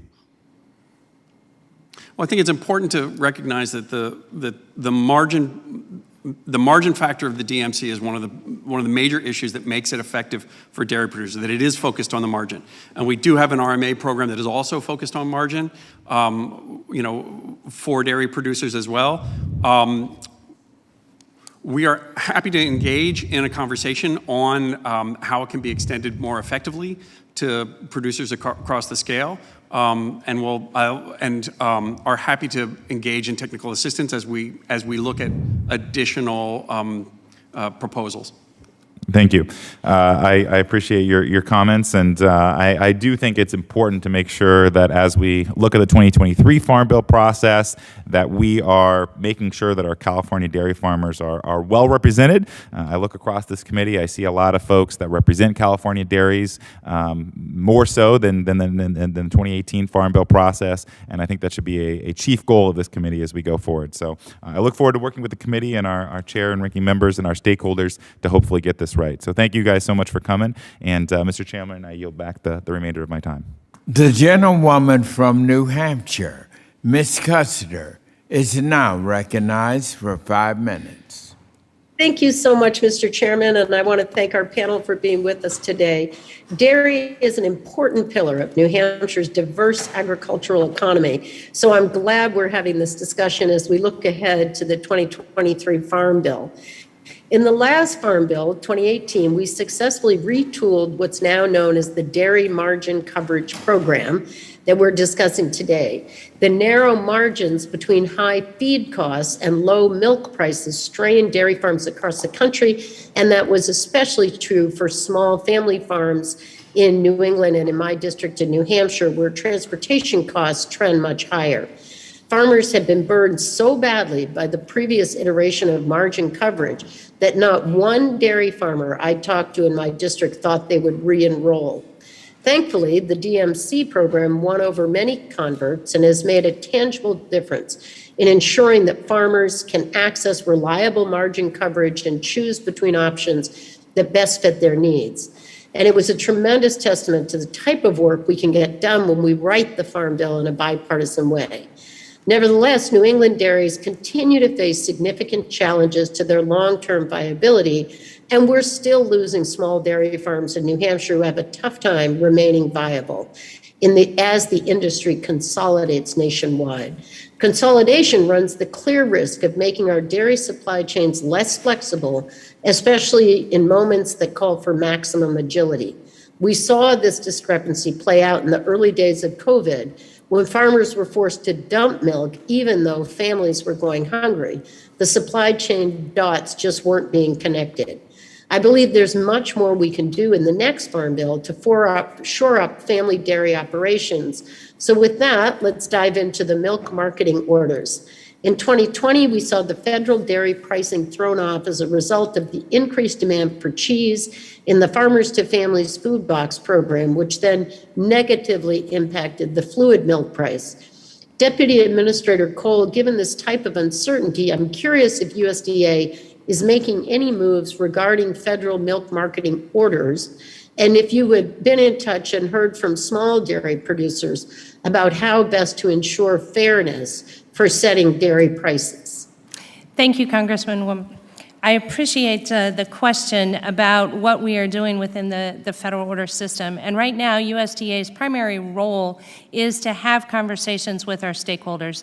And those conversations include both large and, in particular, small dairy producers to find out and educate them as to what the federal order system provides and how it enables them to have a market for their milk production. The federal order system is one that is designed to establish minimum prices. And in essence, this assures a dairy producer as to what the value is of the milk that they are marketing based on how it is used. So it is vital that we have those conversations and continue to educate the industry as a whole as to what it is that we offer within the system. We have had multiple, and I personally have had multiple conversations with producers from the northeastern part of the United States, just discussing the unique marketing challenges that they face and how best they can position themselves. One of the programs that USDA does have that has been providing a benefit and adding value to dairy producers and operations is through the Dairy Business Innovation Initiatives. And these are opportunities for dairy producers to receive technical assistance and also to get sub-grants and sub-awards if they want to put in any kind of value-added production or improve their efficiencies. whether it be for climate change or just general marketing practices, et cetera. So the DBIs are one very effective model that we have been using within AMS to assist all dairy producers, but a real focus on small to medium-sized producers. Thank you. Great, that's good to hear. I just want to quickly go back to the margin coverage. Do you see opportunities for better incorporating regional feed cost calculations into the program formulas? We'd be happy to engage in technical assistance with you on any proposed changes made to regional feed costs. We're happy to look at those issues as we move into the Farm Bill conversation. Great, thank you very much. lady's With that, time. I yield back. Yes, ma'am. Thank you. And now the gentleman from Texas, Mr. Cloud, is recognized for 5 minutes. Thank you very much, Mr. Chairman, and thank you all for being here to help us as we prep for the Farm Bill. Mr. Marlowe, I wanted to ask you about the dairy margin coverage program. I've talked to some dairy producers back in Texas, and Texas maybe tends to have some of the larger producers. Could you give me a rough estimate of how many farms are enrolled in Tier 1 as opposed to Tier 2? Let's see, our Tier 1 enrollment, approximately 60% of the farmers who enroll in DMC are in Tier 1 only. So about 40% are in Tier 1 and Tier 2. 40% are in both? Or are in Tier 2? Well, you can. 60% are in Tier 1? I'm sorry, you can enroll in both Tier 1, in okay. Tier 1 for the first 5 million pounds. Right. And then Tier 2 for the additional. So about 40% of the producers who are in the program go beyond that 5 million pound limit. Right. I've talked to some in Texas, and even though they produce that much, some say they can produce, they can hit that 5 million mark in a matter of a couple weeks, but they don't enroll in Tier 2 just because of the cost discrepancy. Can you speak to how that $5 million benchmark came into place and whether that's a good figure or not? I believe that was in the original legislation that right. was provided to us, and so we work with that $5 million. I'm sorry, $5 million pound number over time. We're happy to engage in a conversation about where that lands. It's approximately a 250 cow dairy is the 5 million pound mark. That's really an approximate point. I guess is your guesstimation that that's a good amount? Would you recommend more? I mean, the ones I'm talking to are saying, it'd be great if it was raised, but Well, and as I said, I think it's important to look at the combination of DMC with the risk management agency programs as a combined safety net. So it's not just DMC standing on its own. And those risk management agency programs are also available to the larger scale operations and provide that. So they have the choice of either doing Tier 2 or going into the RMA programs and looking at it there. So okay. I wanted to ask you another question too, because probably the biggest thing I've heard from farmers over the last year has been just the ability to work with their local FSA field agents. And so I was curious if you can give us an update on the teleworking status. Are field agents back to work? What percentage? What's our status on that? We continue to monitor COVID issues very closely. All of our staffing levels are based on the science of what the background COVID levels are in their areas. We are across the board, and I don't have the number of specific offices, but almost across the board back to 100% staffing. So, yeah, for practical purposes, we're Absolutely. almost full employee. Okay, Absolutely. That really helps. I appreciate it. Thank you very much. That helps me. Appreciate it. Thank you, Chairman. Well, thank you, Mr. Cloud. And Ms. Cole, Mr. Marlowe, thank you. This concludes this part of our hearing today. Panel 1, you all did a great job. Thank you. And now, Panel 1, you will be excused. We will take a 5-minute break to exchange panels, and then our second panel will appear in 5 minutes. And so, for 5 minutes, we will stand adjourned. Thank you. Stand in recess. In recess.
You ready? All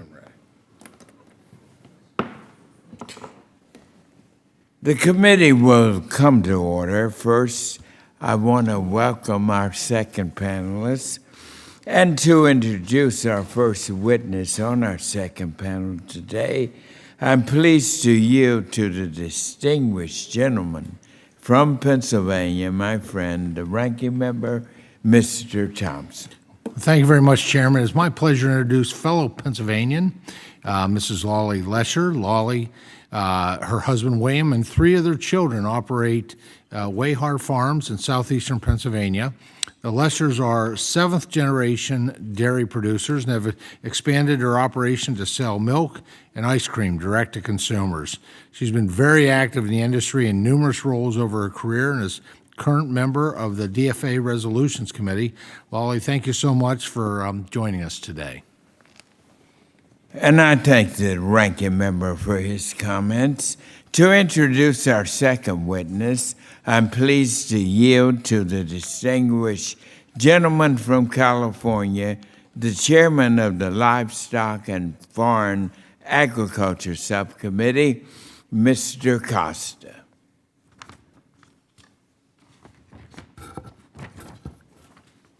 Mr. Chairman? Yes, you're recognized. Can you hear me? Yes, Can you I hear me? do. Go right ahead. Thank you very much, Mr. Chairman. I have the honor to introduce Mr. Mike Durkin. He's testified before, backed by popular demand, I think. His experience and background, I think, is well known in the dairy industry across the country.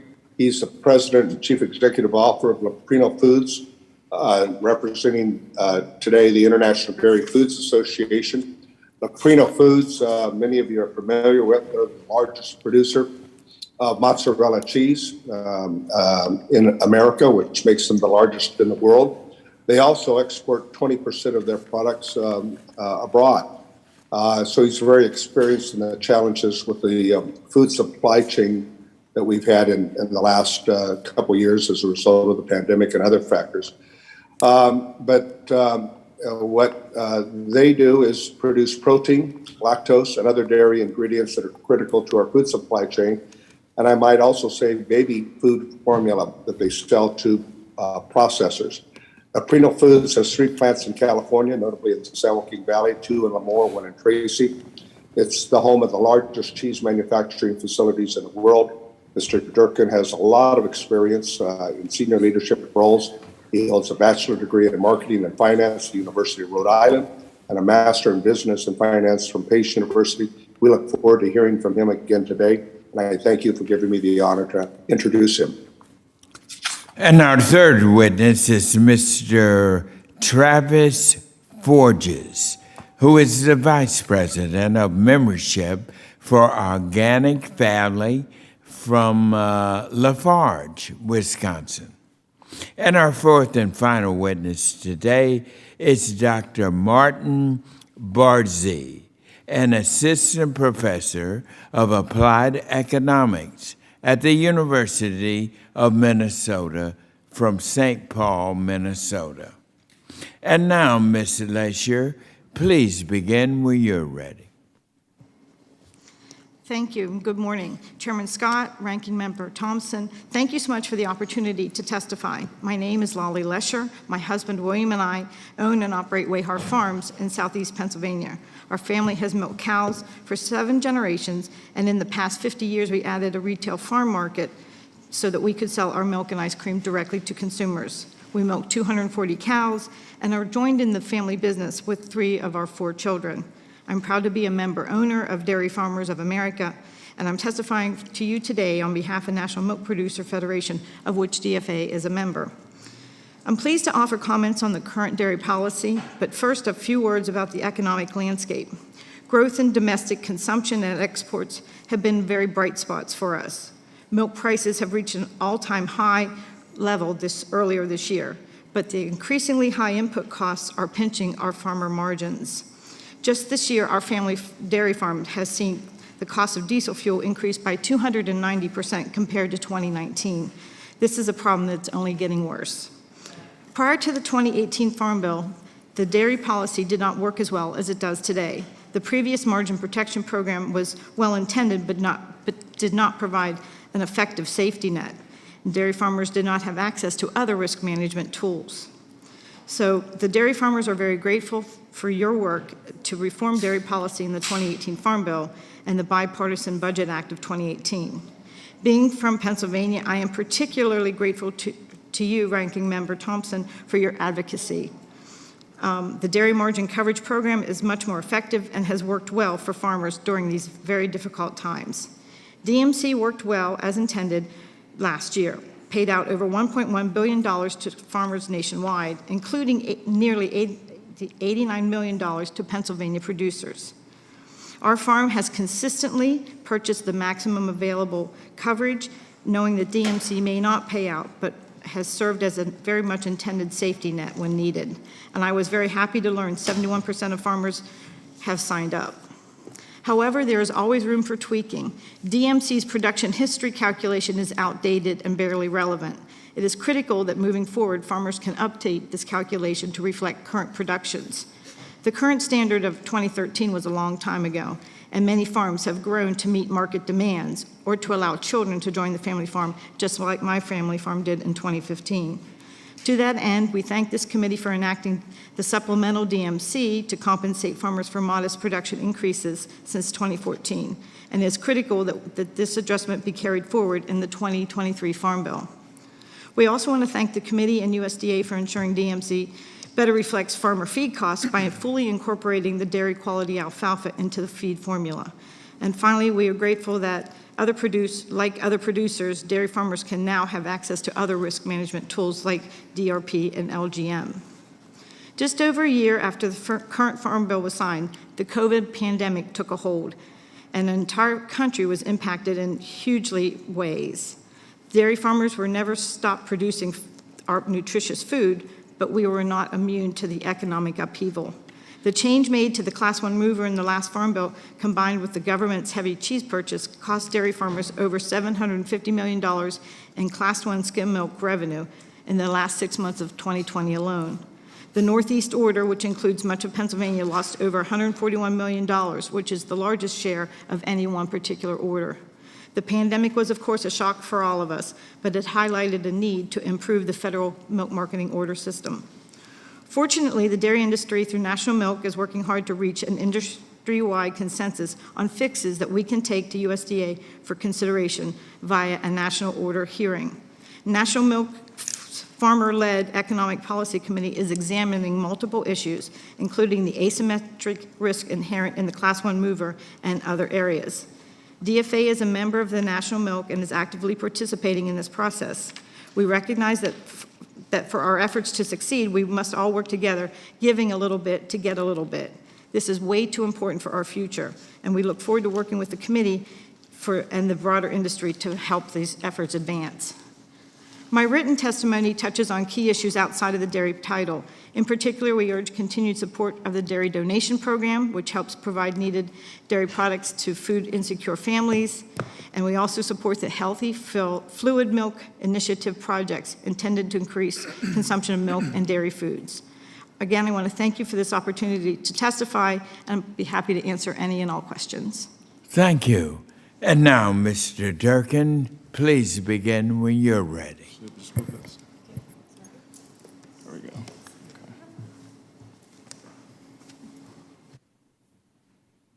We got the mic on here. Is it on? Okay. Yes, go right ahead. Good afternoon, Chairman Scott, Ranking Member Thompson, and members of the House Committee on Agriculture. My name is Mike Durkin, and I'm the President and CEO of Leprino Foods, and I'm here to testify on behalf of the International Dairy Foods Association and our company. IDFA represents the dairy manufacturing and marketing industry and its members, including independent processors, farmer-owned cooperatives, retailers, and marketers. Leprino Foods, a family-owned, privately held company, is headquartered in Denver, Colorado, with over 4,500 employees in California, Colorado, New Mexico, Michigan, Pennsylvania, and New York. Leprino is the largest independent buyer of milk in the United States, supporting over 1,000 dairy farms. And we are also the world's largest producer of mozzarella cheese and a leading supplier of dairy nutrition products, including lactose and whey.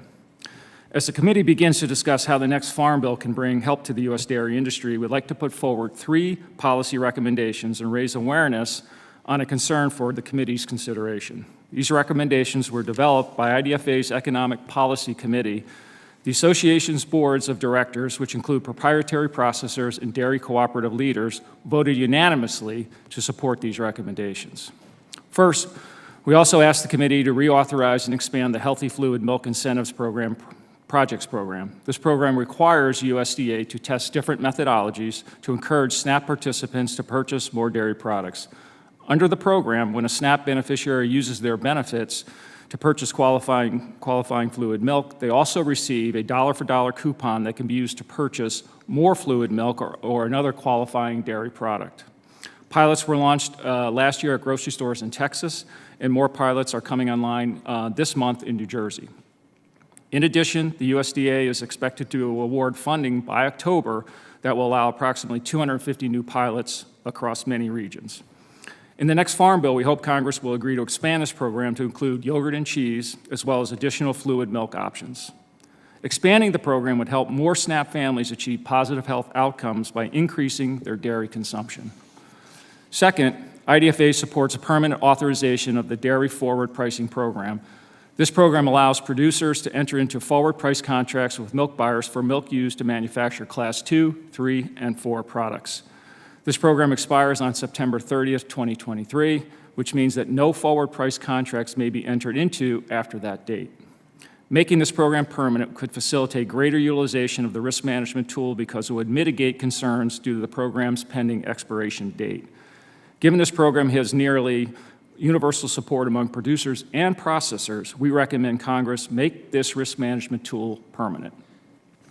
Third, and most important to Leprino and all processors, we ask the Congress require USDA to conduct regular cost of processing studies to generate industry data to develop proposals to adjust make allowances. The federal milk marketing order system sets the minimum milk price regulated processors must pay.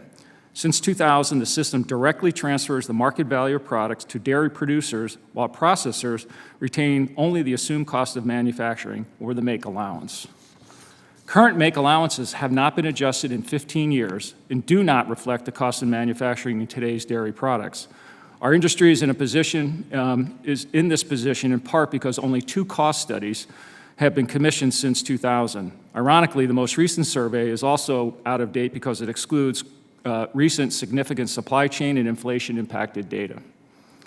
In addition, only 1/3 of the eligible plants participated in the most recent survey, so the cost information collected may not reflect the true cost of producing dairy products.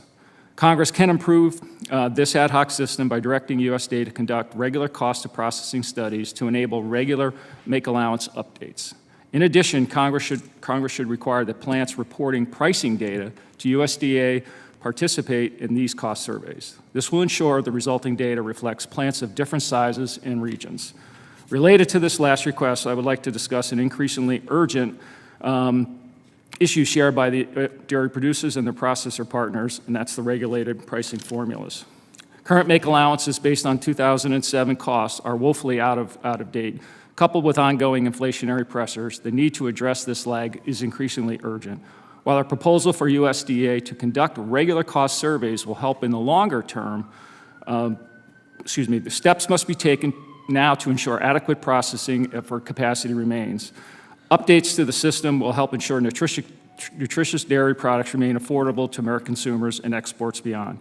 While processors and dairy cooperatives are working together, Secretary Vilsack has stated USDA will not convene a federal milk marketing order unless the industry reaches consensus on a proposed solution. Prompt resolution via hearing remains urgent for our dairy industry, so your support of this process will be greatly appreciated. Thank you for the opportunity to appear before you today. I'm happy to answer any questions you may have. Thank you. And now, Mr. Forges, please begin when you're ready. Good morning, Chairman Scott and all committee members. My name is Travis Forges. I have served as Executive Vice President of Membership for Organic Valley since 2013. But more importantly, before that, I was an organic dairy farmer from Alberg Springs, Vermont for 16 years. And yes, I still miss our cows. Organic Valley is a marketing cooperative with nearly 1,800 farmers in 34 states. We are predominantly dairy and market Organic Valley branded products as well as ingredients for commercial dairy buyers. We own 3 dairy processing facilities and work with dozens of co-processors across the U.S. The organic dairy sector witnessed a demand surge as COVID-19 first gripped the nation. Consumer purchasing patterns changed, and according to the Organic Trade Association survey data, average annual category growth was around 5.5% for 2020 and 2021 combined. That said, the most recent data shows growth is flat. But we at Organic Valley continue to meet our sales expectations, indicating some of those purchasing shifts to value-added dairy are persisting. While the co-op is cautiously optimistic about the demand for organic dairy, and in fact is bringing on 58 additional farms in the Northeast who will be shipping with us by August, we must note serious headwinds, primarily driven by inflation in international disputes, which threaten the organic dairy marketplace. For context, Organic Valley's transportation costs to get goods to retail has increased 36%. Dairy processing costs are up 14% and climbing. Organic corn, soy, and hay are up 30, 55, and 48% respectively, with some regional variability. Farm pay prices for our farmers have increased slightly, and we are planning to expand the volume of milk we procure from membership 4% by the end of 2023. To mitigate some of these incurred costs, we have increased consumer prices for our branded products as much as 8 to 14% for some items. Some of these price increases are just hitting the marketplace now, so it's unclear how they will be received. These increases are meant to cover co-op operating expenses and are not nearly enough to move resources back to farms that are wrestling with high fuel and high feed costs. The honest reality is the current environment is very daunting for many organic dairy farmers. For the next Farm Bill, we urge the committee to focus on efforts to bring stability for small farms and their supply chain partners, and to strengthen dairy farm resilience. Dairy farming and the dairy industry differ across the U.S.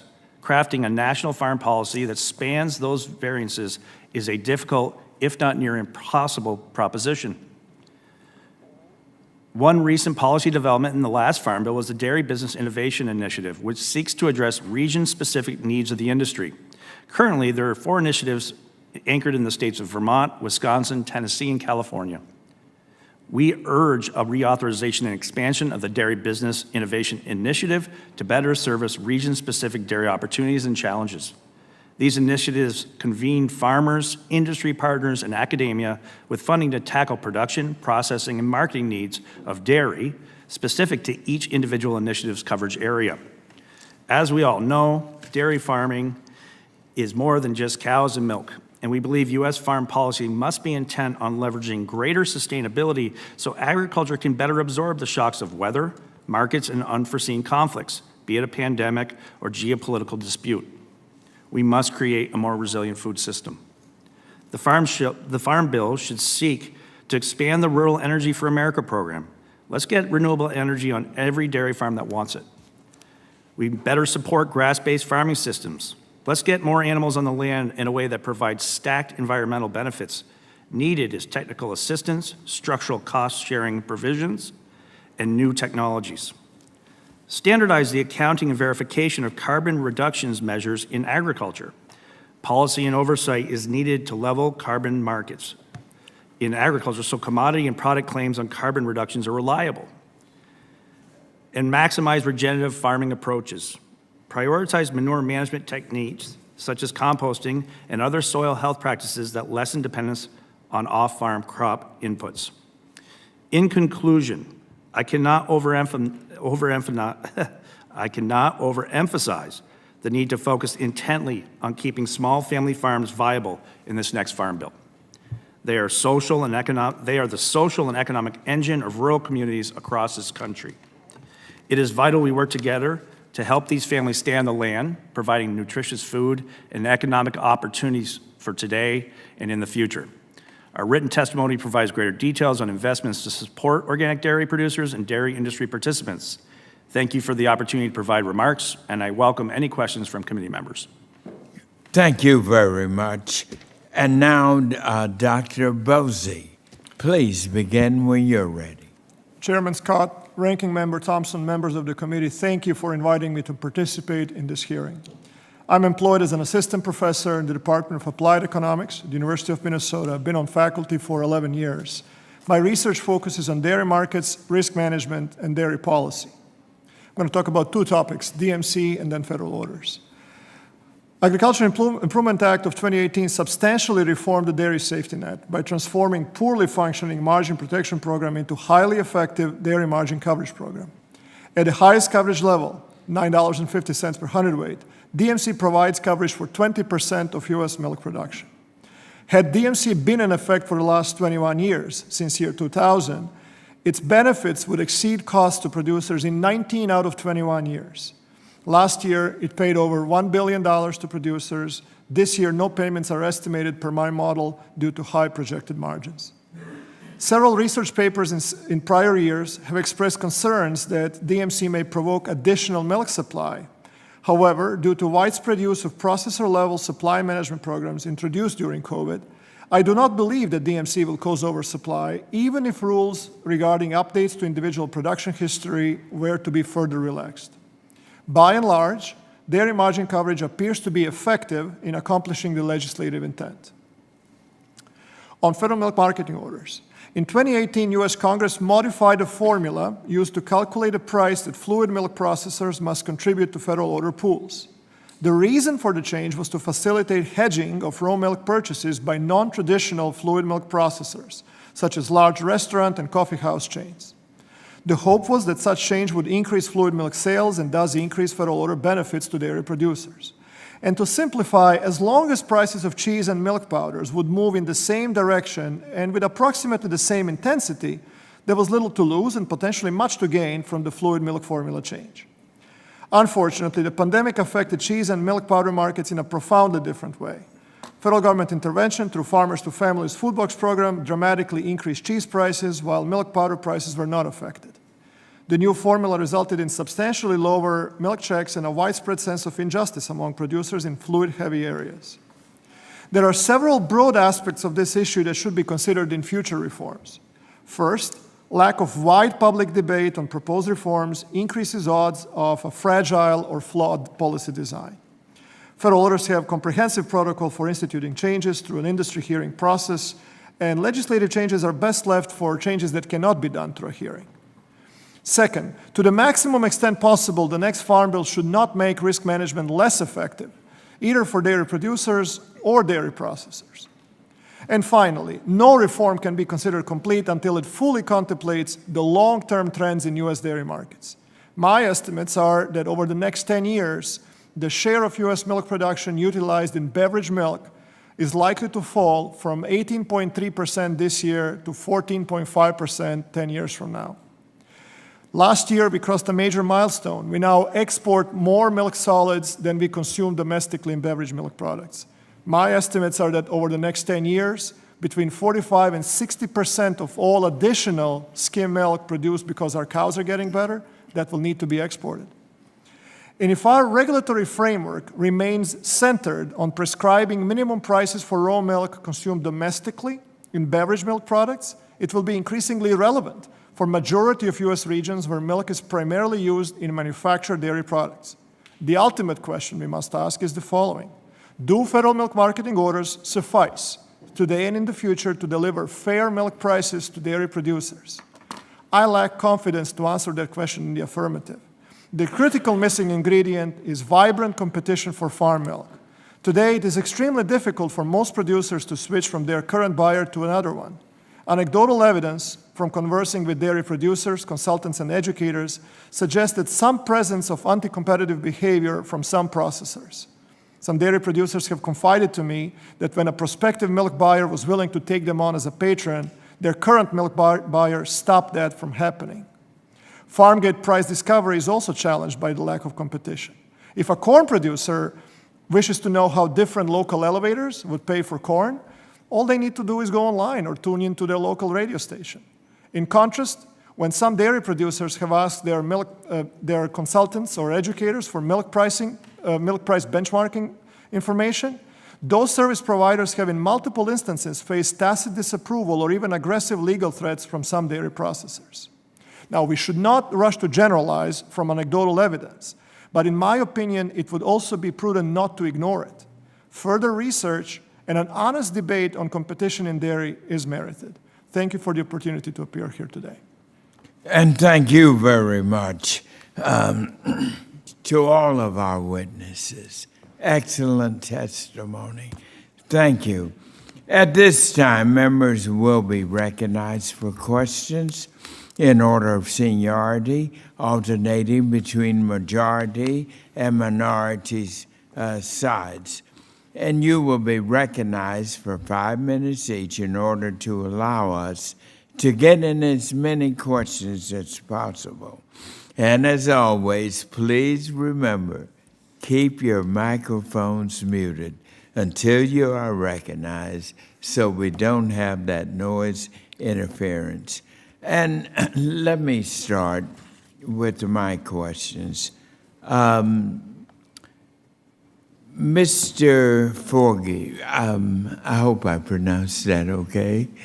It's Fords. Fords. Yep. Thank you. I appreciate it. And Ms. Leisure, I want to, and others on the committee, I am very concerned about the tremendous loss of our family farms. And you all touched upon it. And I want to ask, and others, because we in this committee are very concerned about this issue. For example, we're losing 17,000 family ranching farms every year, 17,000 ranching farms. In the dairy industry itself, as you pointed out in your testimonies, we're losing record numbers. And so we in the House Agriculture Committee are putting together a bill to address this issue, to give a helping hand, because if we don't, our entire agriculture industry is going to be at stake. And small family farms are the heart and the soul of our agriculture system. And so we're moving to very rapidly put in a bill that will give our small family farms a helping hand. And this is shared on both sides of the aisle, both Democrats and Republicans. And so just tell me, what do we need to do from your all's perspective? And I'll start with, let us start with ladies first. Go ahead, please. Thank you very much. I appreciate the question. And so, like every small business, we have challenges, some of which would be labor, some of which would be technology, access to broadband, things like that. Farms are generational, and they truly are the backbone of our communities. And I think things that we need to look at is the labor issue and how we can do that, creating a more level playing field for pricing across the board that takes into effect all of the costs that farmers pay, because we pay freight coming in and we pay the freight going back out. So we do get hit exceptionally hard on cost of inputs, and trying to make use of the best technologies, things that could help us in those regard, I think would be wonderful moving forward. Thank you. And Mr. Forges. Thank you, Chairman Scott. You hit on something that, for myself has been a life's work, mostly since I was born, in the 70s, and then in the 80s went through the whole crisis as being a young child on a farm and watching agriculture being destroyed across the country.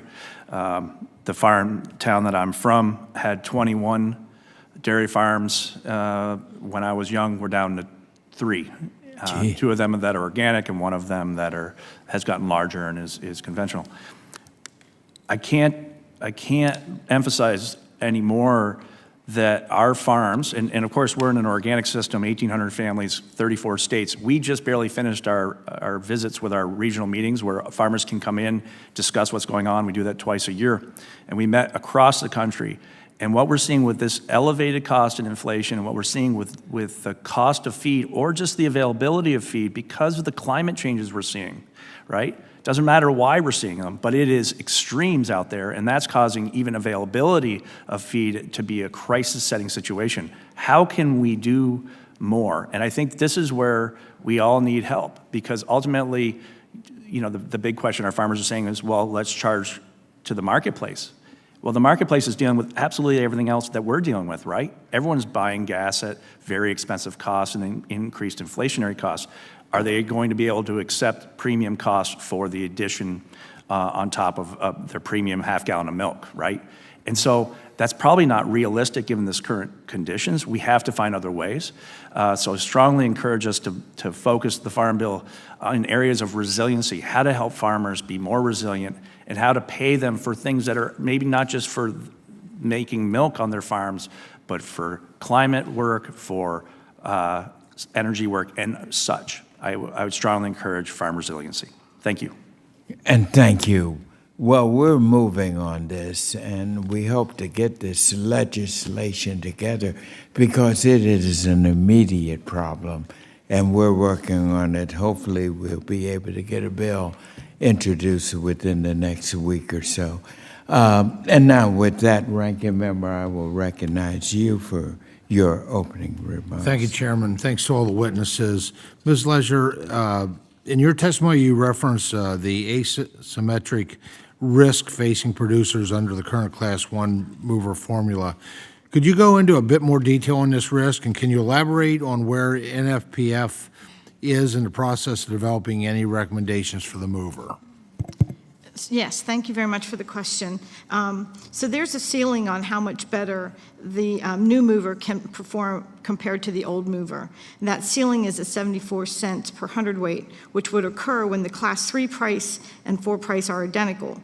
But there's no floor on how much worse it can perform. We saw that play out when the Class 3 and Class 4 prices widely diverged in 2020. Dairy farmers lost roughly $750 million in Class 1 skim revenue relative to that old mover. The new mover will often track closely with the old mover, but it won't ever exceed it by much, so it didn't bring in the revenue anticipated to make up for it when it generated significant losses. So today, the new mover has hardly recouped any of the roughly $750 million that was lost. That makes these losses effectively permanent, which runs completely contrary to the intent of the 2018 agreement, and which is not sustainable long term. Thank you for that. Appreciate it. Mr. Durkin, you, in your testimony, you discussed the need for more relevant and accurate cost of production studies that can inform any changes to the make allowance.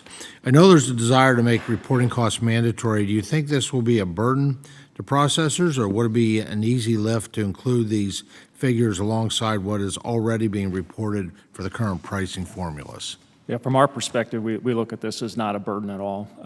Particularly initially, I think once you get the data arranged, set up, that on an annual basis, it could be published and reported on an annual basis with limited issues. Oh, thank you. Dr. Bozic, one thing that concerns me about DMC is the number of operations that did not sign up for the 5 years of coverage and receive the 25% discount on their premium, instead have elected to decide whether to participate in DMC on an annual basis. Can you talk about the risks of trying to guess the market like that? Current enrollment in DMC is around 72% of farms. What can be done to encourage the other 28% to sign up? That's an excellent question.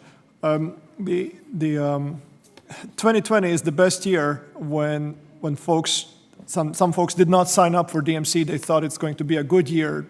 3 months in, all of that went out the door, and we had a black swan event.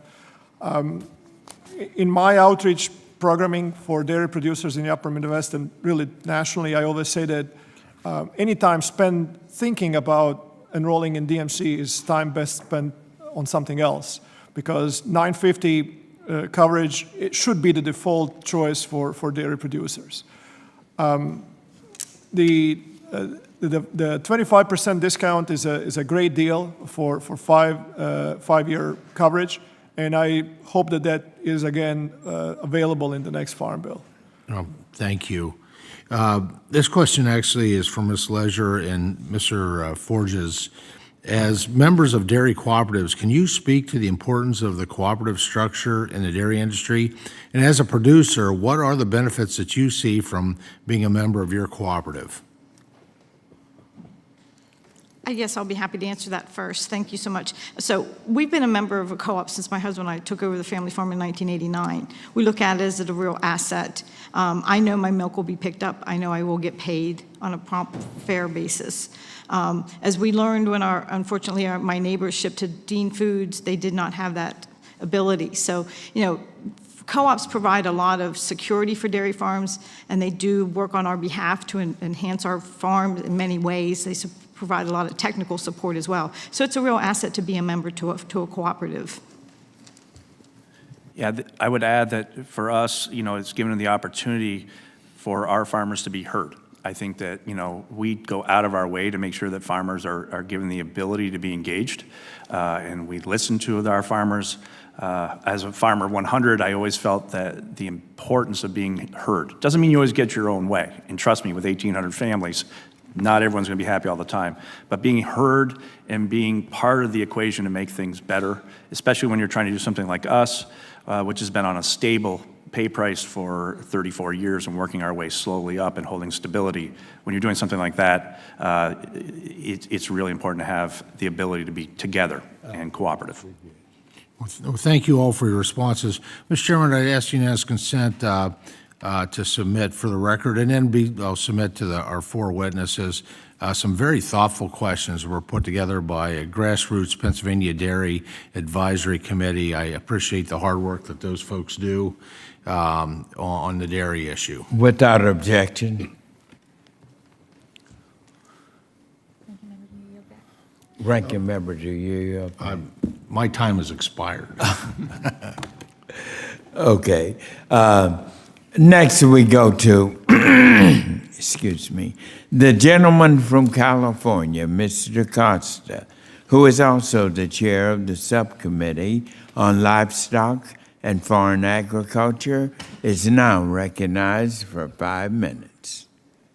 Thank you very much, Mr. Chairman. I think we've had a good hearing, and I think my sense is have a lot of bipartisan support for a number of the issues that we have discussed this morning affecting California, but America's dairy industry that is so critical, because we all agree that food is a national security issue, and the challenges facing dairymen and women have been well discussed here today. Mr. Durkin, you talked of your 3 points, healthy fluid milk program and expanding it in the next Farm Bill. I think there's bipartisan consensus under the SNAP program to do that.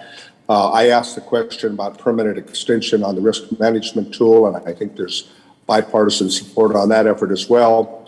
And the third point about updating the make allowance, you just referenced to the ranking member, that's not a challenge. And we ought to update this information in terms of regulating price formulas. If we don't have current information, knowing the volatility that we've seen in milk markets here in recent years due to the pandemic and other factors, it must be a part of, I think, the ongoing effort to allow these safety net programs to be realized.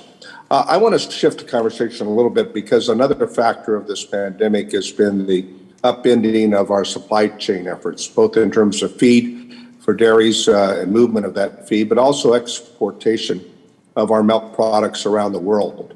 And I know, as I said on your introduction, 26% of Leprino's products are exported. How much impacts have you found in terms of potential loss of markets as a result of this supply chain effort? And do you think the recent law that the president signed, legislation that we all supported with Congressman Garamendi and Johnson, will be an important effort to deal with that supply chain issue? Yeah. Well, thank you for the question, Congressman. And on behalf of really the entire industry, I want to thank you and Chairman Scott and really everybody on the House Ag Committee for for your support on this bill for the Ocean Shipping Reform Act. We truly appreciate that, and it's going to make a difference, and it already actually has started to make a difference, so we appreciate that support. Things are definitely better, but nowhere near where they need to be, for sure. So we still struggle a little bit with certain carriers. Have you lost market share in the last year? Yeah, we have lost in market share, particularly in China, I would say, from an international standpoint. It's one is consistency and reliability of goods. I know I testified that back in November, so we have seen some share in certain markets go down. We've been able to maintain it in others and possibly grow a little bit, but net, it's been an extreme challenge. All right. Well, additional suggestions you may have for all of us would certainly be appropriate and appreciated. Mr. Forbes, you talked in your testimony about sustainable solutions in the Dairy Farmers Toolbox, and I've been very involved in California on how we deal with management of not only wastewater but also manure management programs. And you noted that in your testimony to deal with greenhouse emissions. You are aware, I'm sure, of the 114 projects funded in California that has reduced greenhouse gas emissions by an estimated 1.1 million metric tons over the carbon dioxide over 5 years. Do you think how we could expand that kind of effort nationwide and how we might do it in the reauthorization of the Farm Bill? Yeah, thanks for the question, Representative Costa. We have dairy farmers in California that have used the Alternative Manure Management Program, which is really about incentivizing farm systems to reduce methane emissions, but it's also creating better soil amendments for cropping. Some of the changes we see are putting in place a solid separator.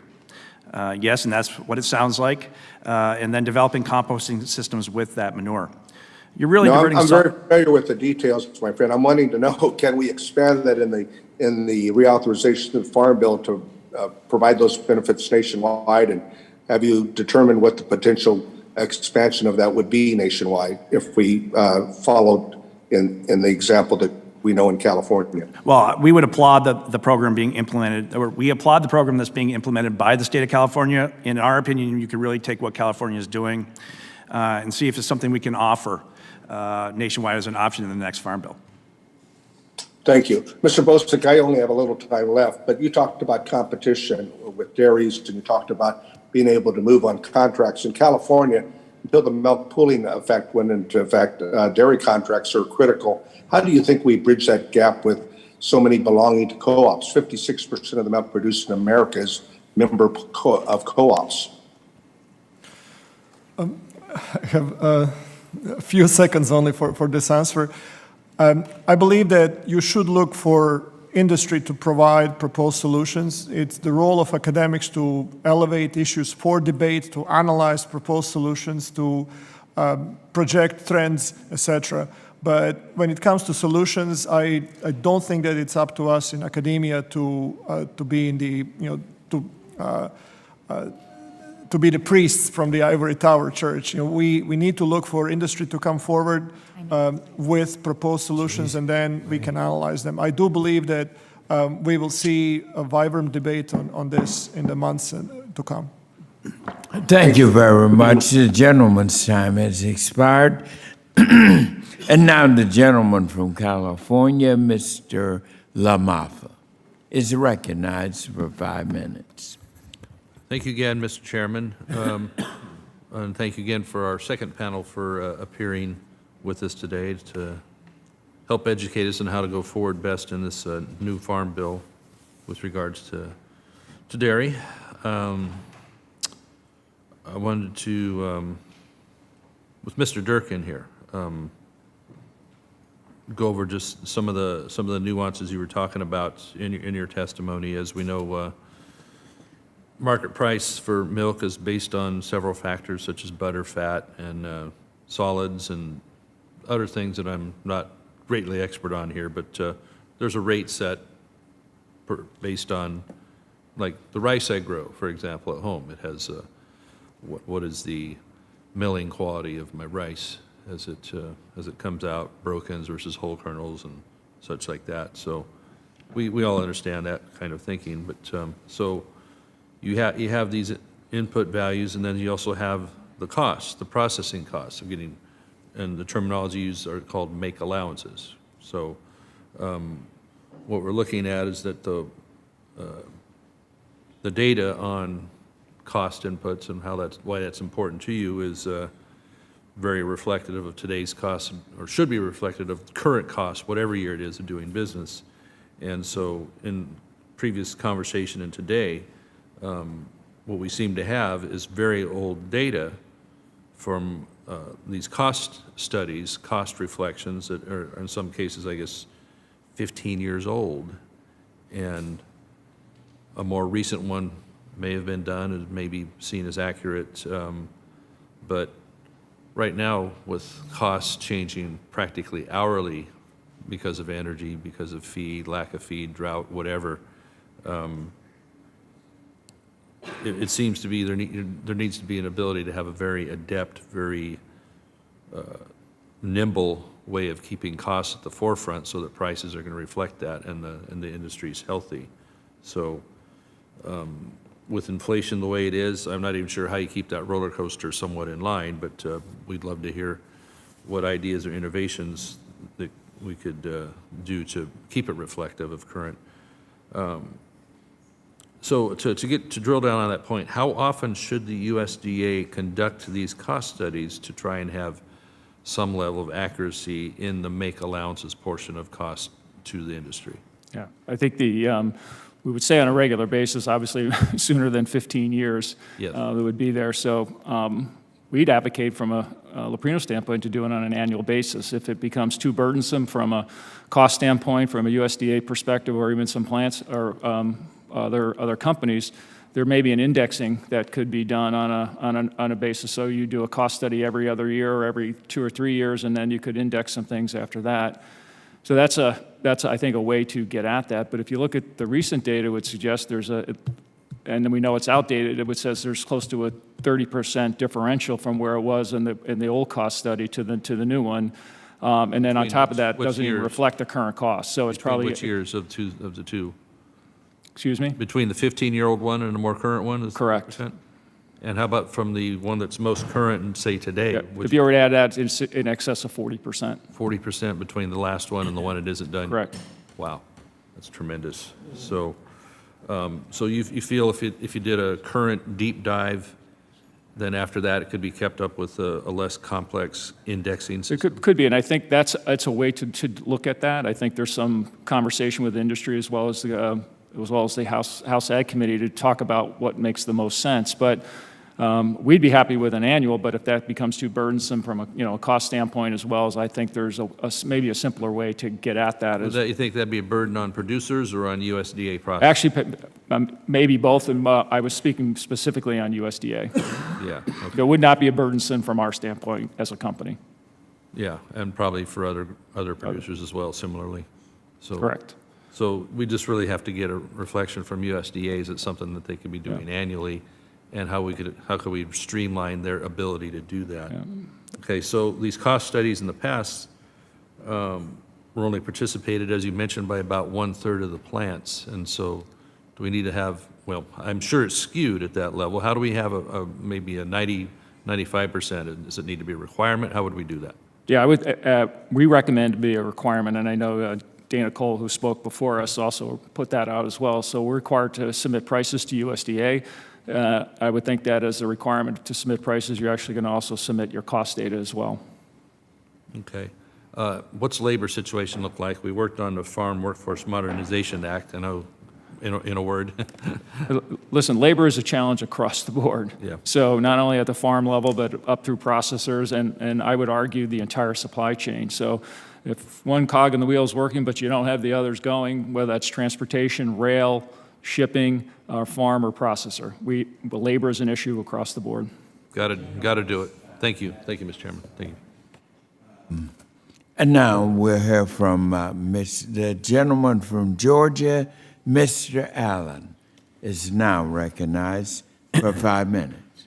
Well, thank you, Chairman Scott, and I want to thank Ranking Member Thompson and members of the committee for gathering today to discuss these important issues. And I want to thank our witnesses for sharing your insight on these important topics.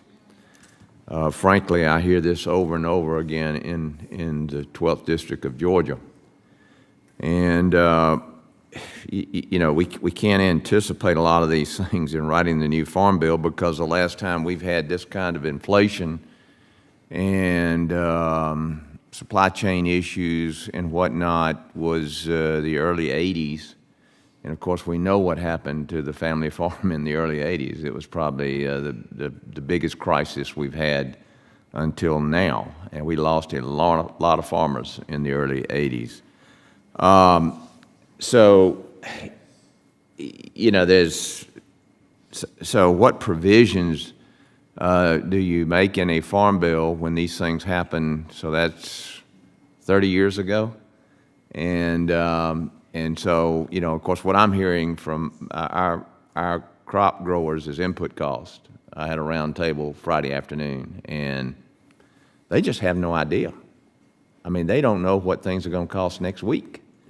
And the EPA is severely limiting them on fertilizers and things that they need. And I know that you mentioned organic, and you're trying to do things a little different there. But to get the kind of yields that we're getting in agriculture in my district, which is, we got about 2% of the population in this country producing 120% of the food needs. Of course, I grew up on a dairy farm, and my dad elected not to go production ag. They wanted him to go to 200 to 300 cows, the processors, and he had to put the place up for, to borrow the money. He had to put the place up as collateral, and he wouldn't do it. My dad went through the Great Depression. He paid cash for every car and everything he ever bought. And so he refused to do it, and in hindsight, it was a really good move because it was a tough situation. What I asked our roundtable on Friday was, okay, what are your suggestions on? Okay, we got like I said, we've got a fossil fuel crisis. We have a climate crisis. We have, you name it, it's going on out there. So I just like to go down the panel. Y'all work hard. You got plenty of common sense. What do y'all think needs to be done in this country right now to get us right side up? Because what we're doing right now is unsustainable, particularly when you're talking about the Farm Bill and funding some of these input costs and other things. So we'll start on this end and go to there, and I'll give the rest of my time to y'all, and you tell me how we solve this thing.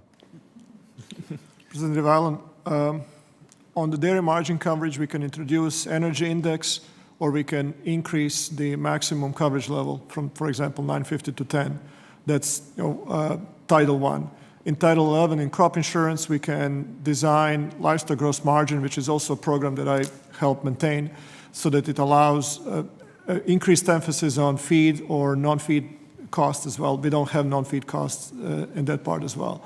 On the climate and the mentioning the loss of family farms, I would encourage the House committee to look at helping small dairy farms meet the standards that the processors will require over the next 5 to 7 years as far as sustainability. It may be more difficult for some of them to meet that, and I would hate to see increased consolidation pace because of the additional sustainability standard. Okay, I've got 40 seconds, so y'all gonna have to go quick. Well, I wanted to add, Representative Allen, that you mentioned the input costs are maybe different in the conventional setting than the organic setting. I just want to let you know that our organic farmers would tell you the input costs are rising everywhere. So whatever we're trying to do when we're dealing with these inflationary costs are going to need to be addressed for all farmers because it's hitting everyone. And just wanted to make sure you knew that. Yes, sir. Thank you. So I appreciate the confidence in us thinking we would have the answer, because I wish we all did. But work on the DMC to extend the cap so that more milk is covered, because we have losses on all the milk, not just the first 5 million pounds that we produce. I also think we need a handle on labor, having access to guest workers and things like that. We need access to technology, assistance in buying technology and getting involved with technology is a big thing for us, and costs. Okay, great. I yield back. Time has expired. And now the gentleman from California, Mr. Garbahal, is recognized for 5 minutes.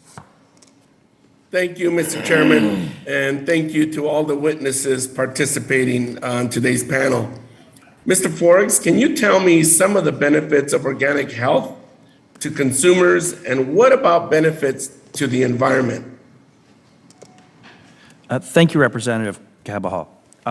We're very excited about what we're seeing. I'll start with the environment first. We're seeing for opportunities to make a healthier environment. And we're spending a lot of energy right now within our cooperative to set up a system that's a little bit different than anything we're seeing out there that's talking about doing carbon reductions as insets within our organization. We're hoping to incentivize our farmers by paying for carbon sequestration that they're doing on their farms, and helping them get money and support to then leverage with, let's just say, EQIP or NRCS to do more and more projects to help raise our goal of being carbon neutral by 2050 without buying offsets, by really doing it on our farms. And we're going to offer that opportunity for other partners of ours and customers to join in with the work we're doing. I think it's really vital that process moves forward, that we all look at ways we can find ways to make our environment better.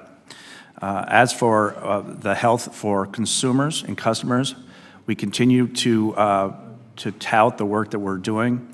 Healthy cows, healthy soil leads to healthy products that leads to healthy people, and we're very excited to be able to offer that opportunity to the public. Organics is not a religion, it is a production method, and we are happy to be able to give that opportunity to the consumers through the production methods, that if they want to be able to have a certified organic product, it's available to them. We look forward to being able to continue to show those benefits to the environment and to the general population through studies and through other work we're doing. Thank you. Great. More on that, what kind of resources does the organic dairy industry need from Congress to continue to operate? I think that there's a really big opportunity to start talking about research and farm resiliency. Again, that's a mantra I'm going to continue to drive home. There are ways to help better farms, better the farmers' livelihoods and income. That might not just be about supply and demand of dairy, because it is so important, right? No one's thinking that it's just about a farmer and their milk check.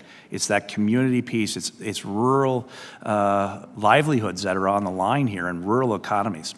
And so we have to find ways to make the farms more resilient. And that may mean finding other ways to provide income streams, which I think is exciting because it also can help our environment, help our energy issues. So I think the federal government can do a lot by putting money towards those programs, and it helps our organic farmers, but I think it helps every farmer if we're able to help small family farms become more diverse and more resilient on their farms. Thank you. Dr. Bozic, can you expand on what some of the reasons behind U.S. milk production utilizing beverage milk products is projected to fall over the next decade? Lower fluid milk sales and more milk going to manufacturing. So our per capita consumption of milk has been falling steadily for decades. Recently, the gains in population have not been high enough to offset that, so the total volume of fluid milk is trending down for the last about 10 years. In the meantime, we consume more cheese domestically on a per capita basis, but we also are, when we are exporting storable or semi-storable dairy products. 15 years ago, we only exported about 5% of U.S. milk production. We are about to be 20% of U.S. milk production very soon. And going forward, exports are going to be critical. So exports and manufactured dairy products up, fluid milk sales down, and as a result, percent of milk utilized in beverage product will fall. Thank you. To that end, what do you see as the biggest challenge to smaller dairy producers. Do you see a place for them in the industry in the future, or will consolidation continue to the point there are no more small dairy producers?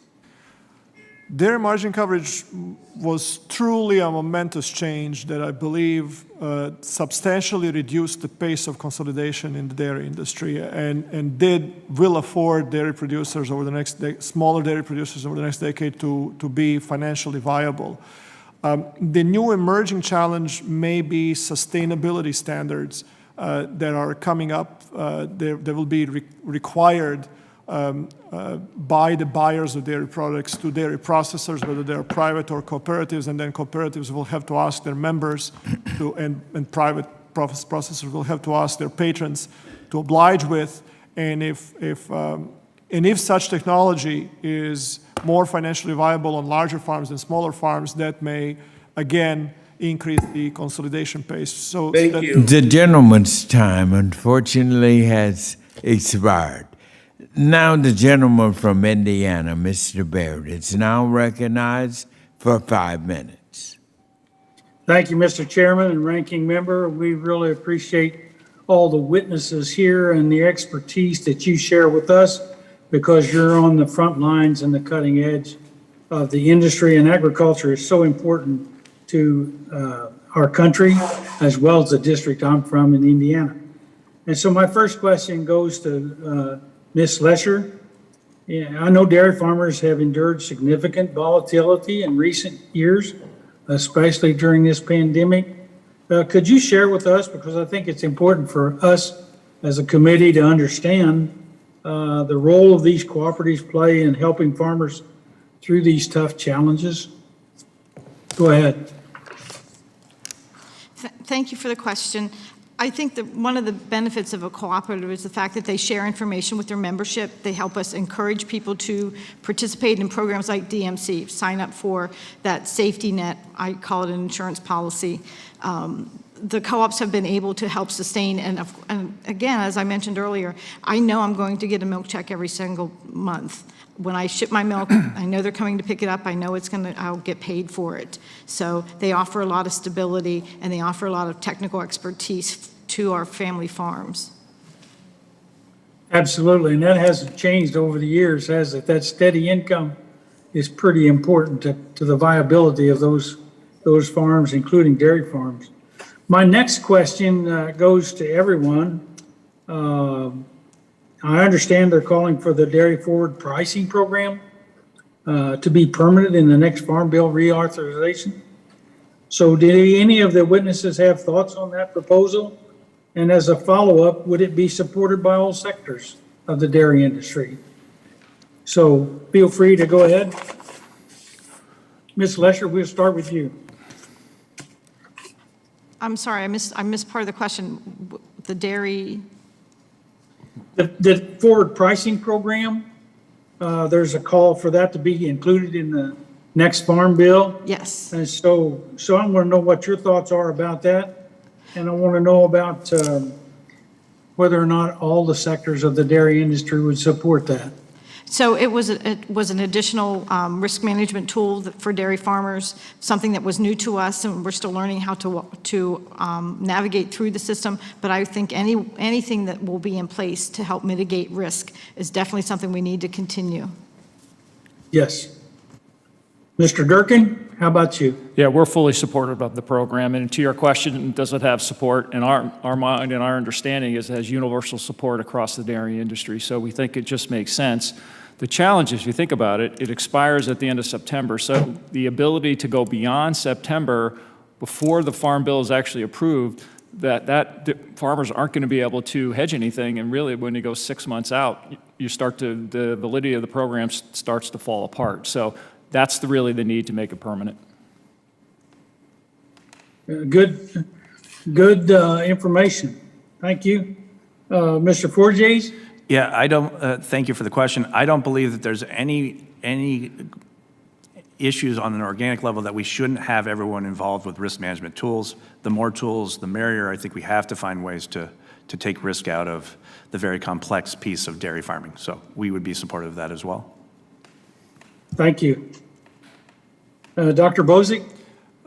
Thank you for the question. I'm not aware of any farm groups that would oppose this proposal. Well, thank you very much, and I yield back.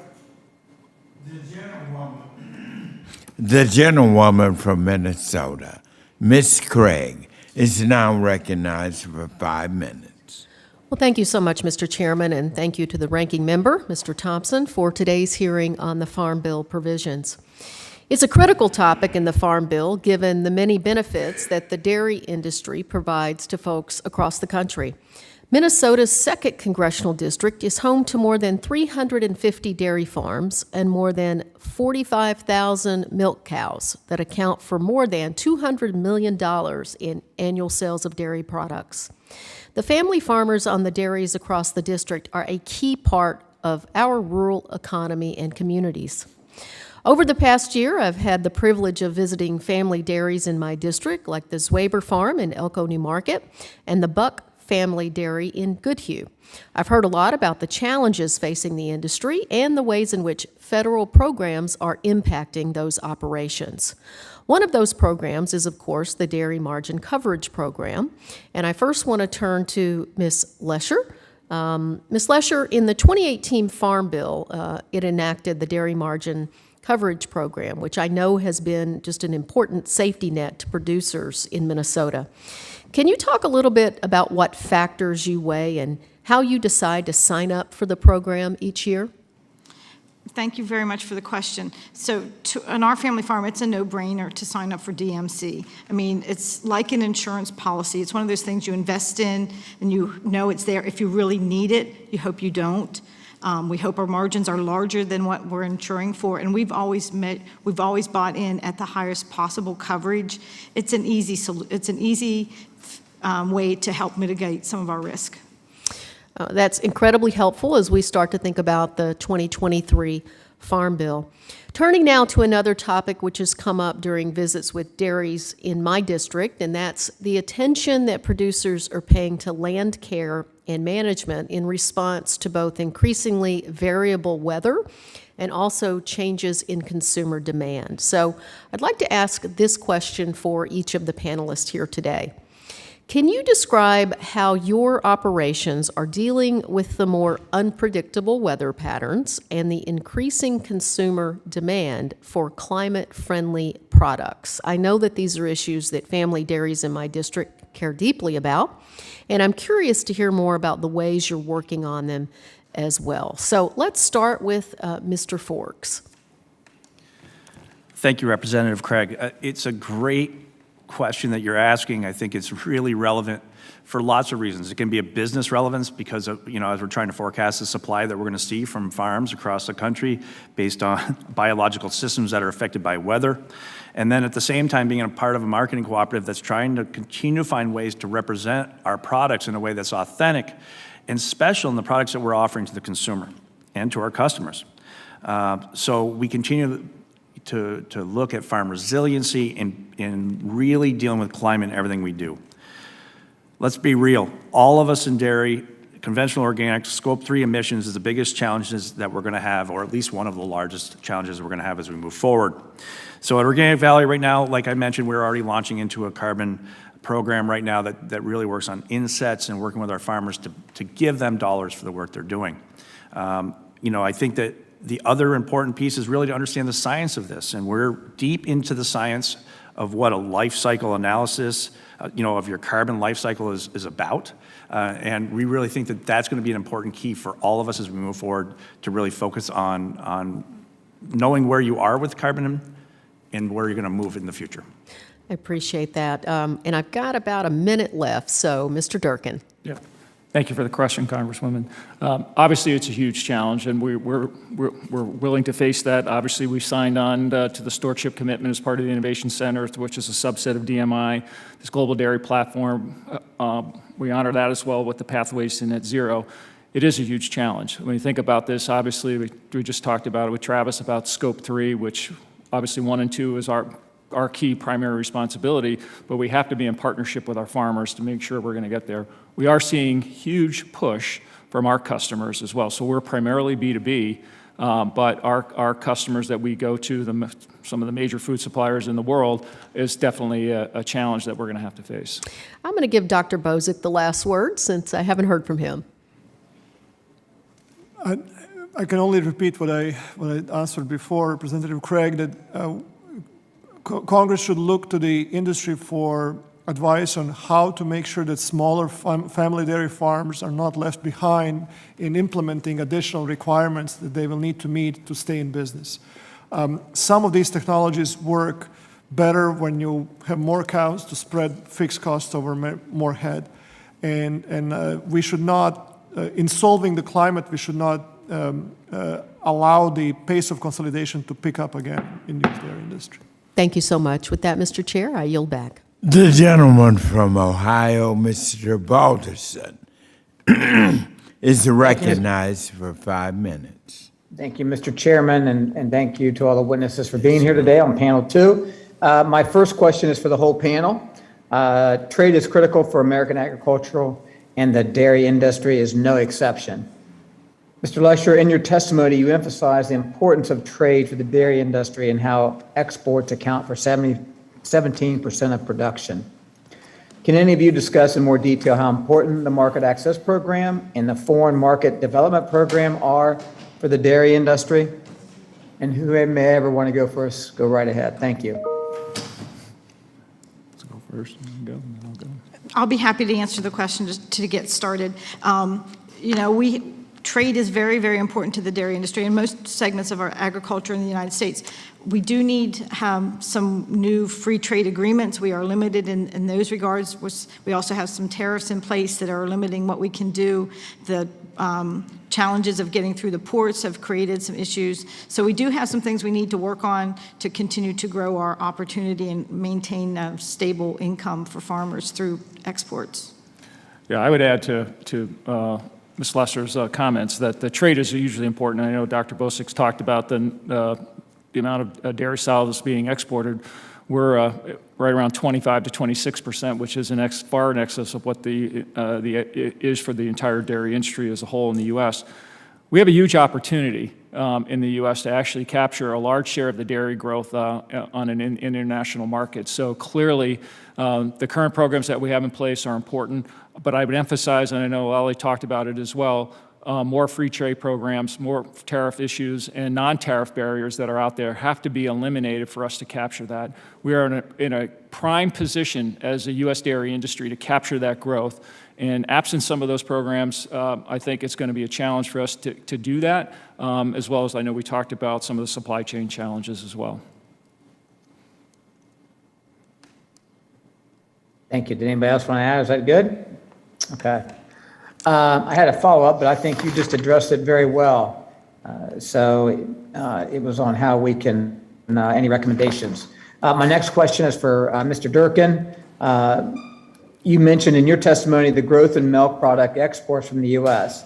How much additional growth in export markets do you anticipate in the coming years, and what impact will this have on the domestic industry?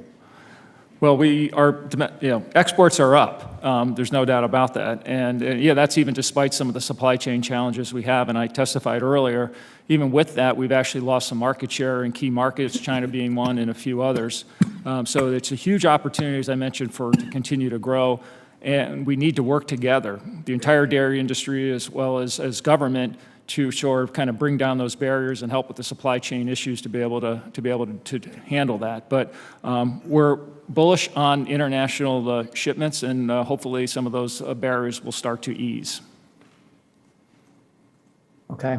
Thank you all very much. Mr. Chairman, I'll yield back my remaining time.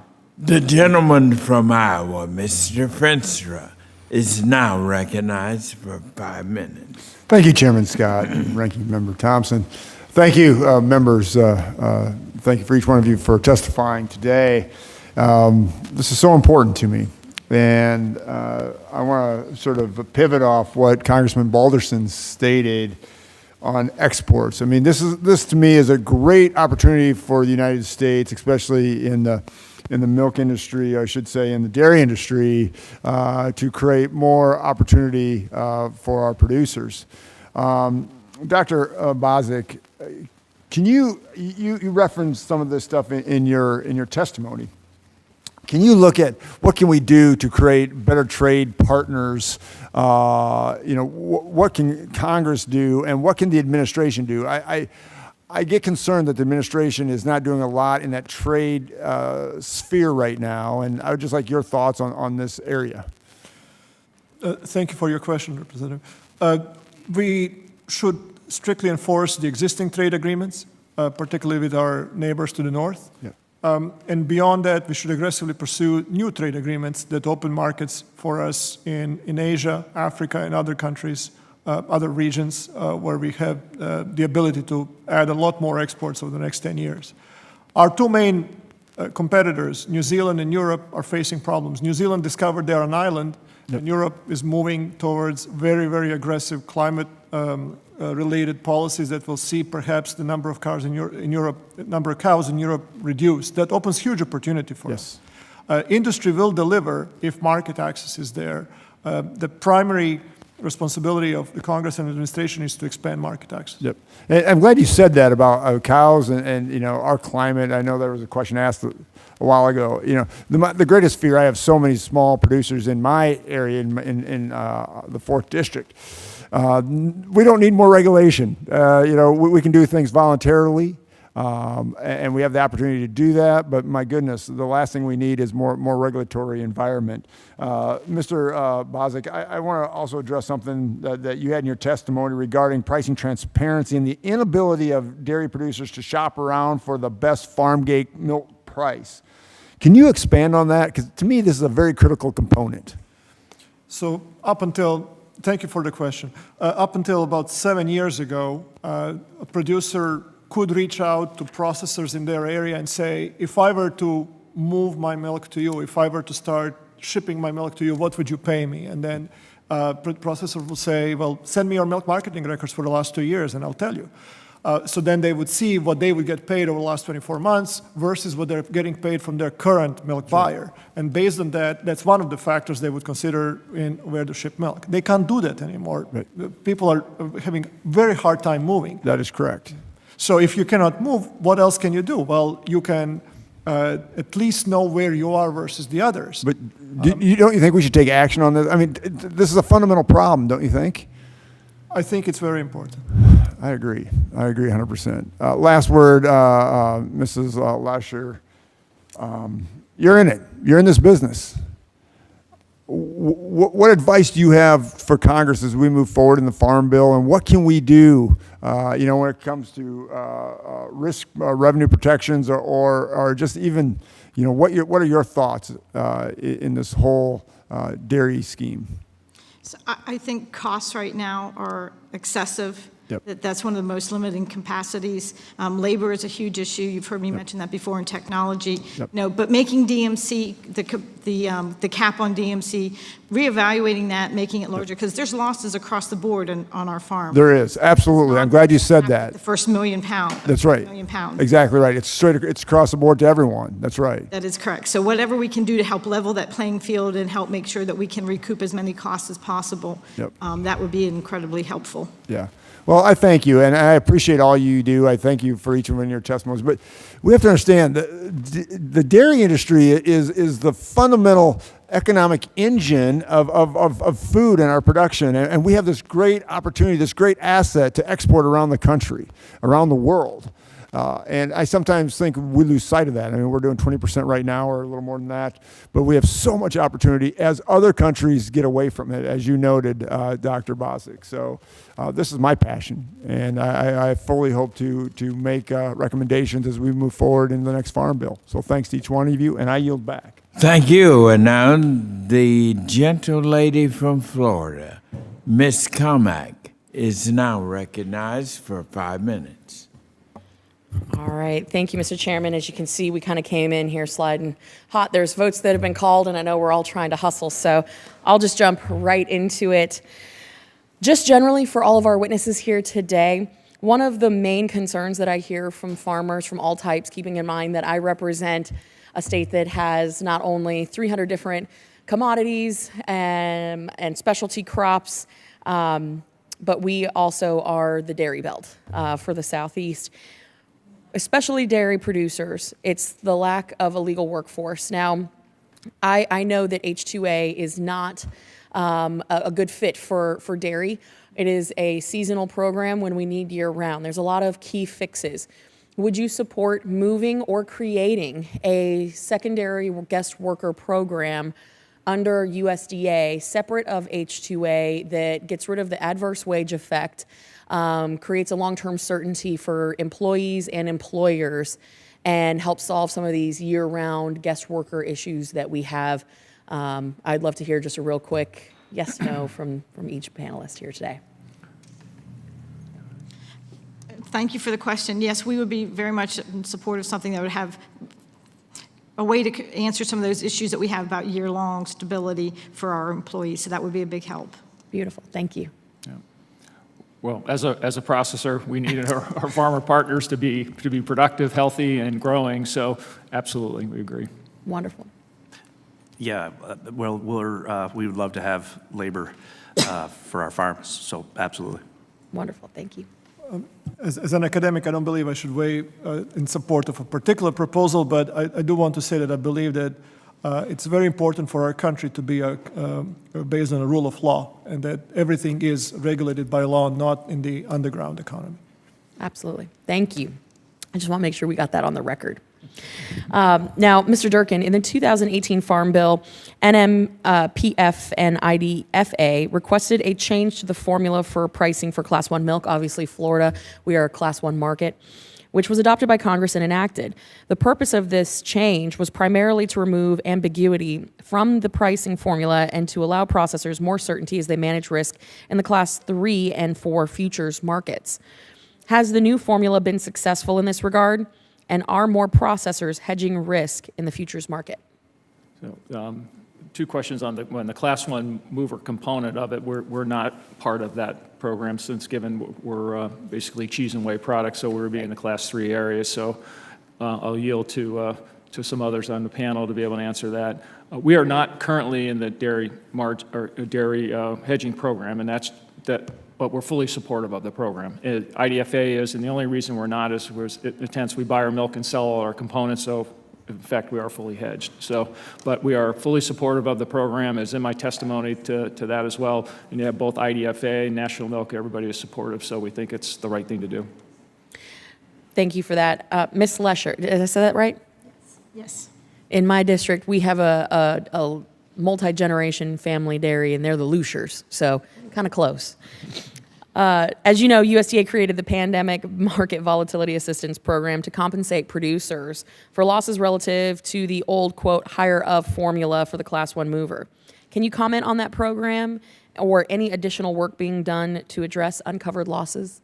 So we appreciate that question very much, and we appreciate the assistance that the Market Volatility Program offered to dairy farmers. We've not totally recouped all the losses that we had as a result of the Class 1 mover changing. Nobody anticipated what happened. Right. We've not gotten there yet as far as recouping those losses, but hopefully that can be addressed at some time. We're looking forward to trying to rectify that, so I appreciate you weighing in on that. Dr. Bozic, in your testimony, you discussed the declining share of demand for fluid milk. In fact, I believe you state that we are now exporting more milk solids than the U.S. drinks. As this trend continues, how do you think it will impact the industry generally and milk pricing in particular? Congresswoman, for your district, I think federal orders will be extremely important for the foreseeable future. Very relevant as well, and I believe that some big milk buyers would exert more market power on cooperatives and dairy producers in your region were it not for mandated prices for Class 1. So I'm fully in support of federal orders there. Unfortunately, for a majority of the country where milk is used in manufactured dairy products, federal orders will become increasingly relevant. And that's the part of my testimony on which I've been built further in my written remarks.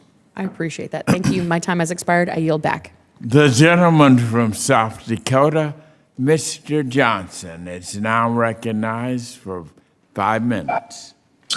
Thank you, Mr. Chairman, and I'll start with Ms. Lesher. I know we've talked a little bit about the about markets and about the Farm Bill, and specifically what can be done with the two programs to help expand trade. We didn't talk in a lot of depth. So, Ms. Lesher, as we look to the next Farm Bill, are there any particular tweaks or expansions or changes we should be looking to make to help you all find new markets abroad?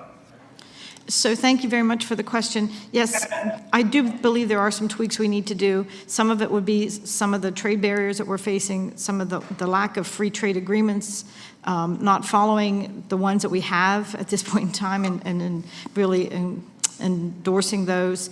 And another thing would be the use of common names. So there are some things like, whether it be Parmesan or bologna, things like the common name usage, we need to address that situation so that those products can be marketed globally without so much of a drama. And so as we talk, ma'am, about making sure that the execution of these deals is as good as what the deals say they should be in paper. I mean, I know Canada was a little slower to make good on their commitments, their new commitments out of USMCA. In your assessment, where are we at today? I mean, are we getting closer to the target? I'll be honest, I really don't know specifically on that issue, but I'm sure National Milk would be happy to get back to you. Yeah, sure, that would be good. And are there any particular market opportunities that you are most excited about? I mean, countries that we should be really putting some lead on the target with?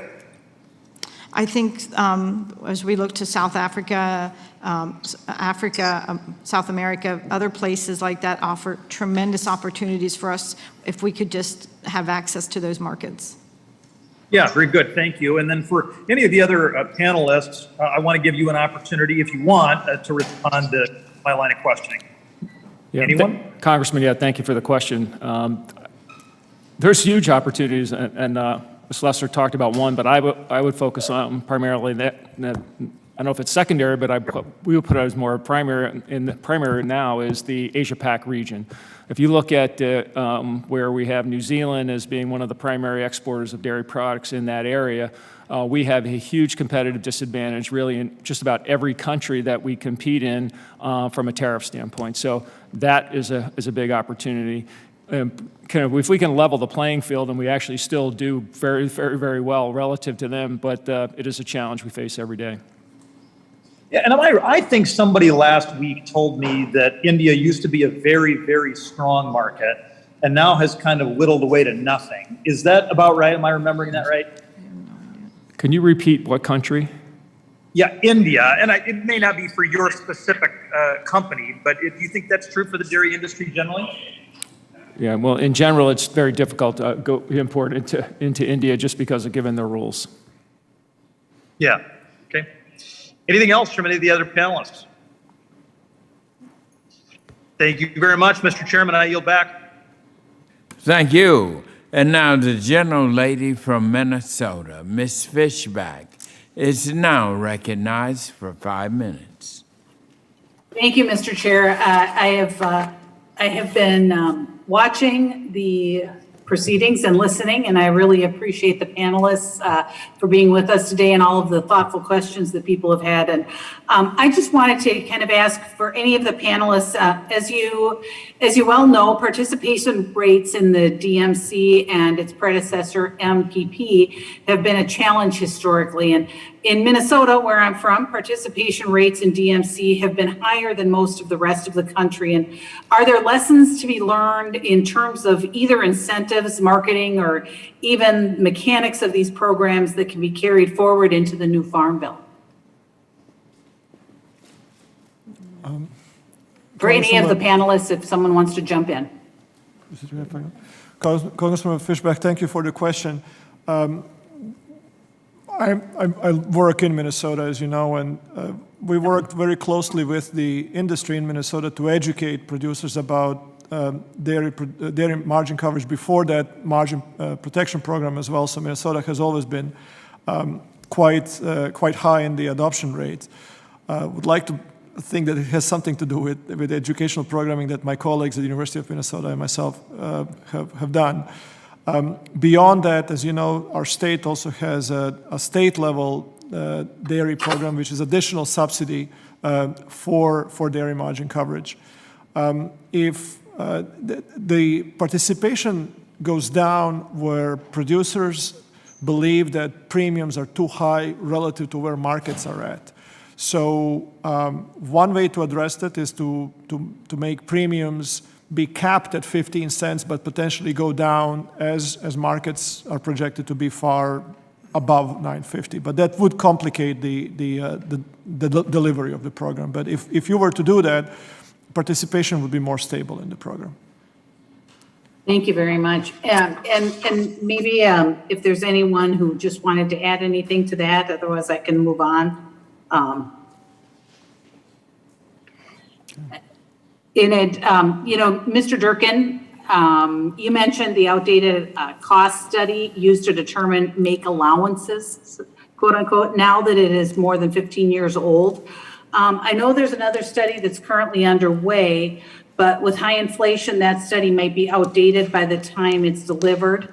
Assuming inflation gets under control, with what frequency should the USDA conduct those cost studies to inform accurate and make allowances? Speaking specifically for our company, we would advocate to be on an annual basis, but if that becomes too burdensome for either USDA or certain processors in the United States, we'd be okay with moving that to every couple of years. But what you may be able to do then too is add an index to that, an inflationary index. That's a component of that, and again, it just gets adjusted when the cost studies are done. Okay, thank you. And I guess I would just like to give the panel the opportunity, if there's anything, I think we're very close to wrapping up, and if there's anything that maybe that you wanted to add to any of the comments that have been made or anything, just give anybody the opportunity with my extra minute and a half here. And if not, Mr. Chairman, I yield back. Oh, clear. Thank you so very much. And ladies and gentlemen, I want to thank you on behalf of our Agriculture Committee. This has been an excellent hearing. And you brought out some very, very important points. For example, it was clear that the improvements that led to the creation of our dairy margin coverage during the last Farm Bill have been beneficial. We're very delighted to hear that. And I'm excited to keep optimizing about the program we're doing. But there is one issue here that you all have brought even greater attention to, and that is the status of our small family farms within dairy, as they are within our beef area, of which both of you belong, our beef, our milk. You can't get more vital anchors of our food sources than these two. And so this is why, as I said earlier, I want to make it known we are determined to address this issue of helping preserve our small family farms. And so, and the testimony that you all gave to us will help us as we move forward to draft legislation to do precisely that. I'm committed to that. I was born on a farm, grew up on it, a family farm, passed through generations. But now we have younger generations of family farms who are making the decision not to enter, and because of serious issues. So I believe there's no greater issue we need to tackle than preserving the foundation of our agriculture system in this nation, and that is the family farm. And so I want to thank you for it. I want to thank Ms. Dana Cole, the two who were in here earlier, who was the Deputy Administrator of the Agriculture Marketing Service. Mr. Scott Marlowe was in, Deputy Administrator for the Farm Bureau. And now our second panelist, Ms. Lolly Lashar. She and her husband own and operate Wayhar Farms in southeastern Pennsylvania. Thank you. And Mr. Mike Durkin, President and Chief Executive Officer of Leprino Foods Company. Thank you. And Mr. Travis Forge is the Executive Vice President of Membership Crop Cooperative at Organic Valley, and Dr. Marlon Bozick, Associate Director of Middy's Dairy Foods Research Center. I want to thank all of you. You've been very helpful. We may need you back again as we pursue the big issue, saving our family farms, because you all are the ones that can help us find out how we can do it. And so I just want to thank you for it. God bless you and safe travels. Thank you. Under the rules of the committee, the record of today's hearing will remain open for 10 calendar days to receive additional material and supplementary written responses from the witnesses to any questions posed by a member. And now this hearing of the Committee on Agriculture is adjourned.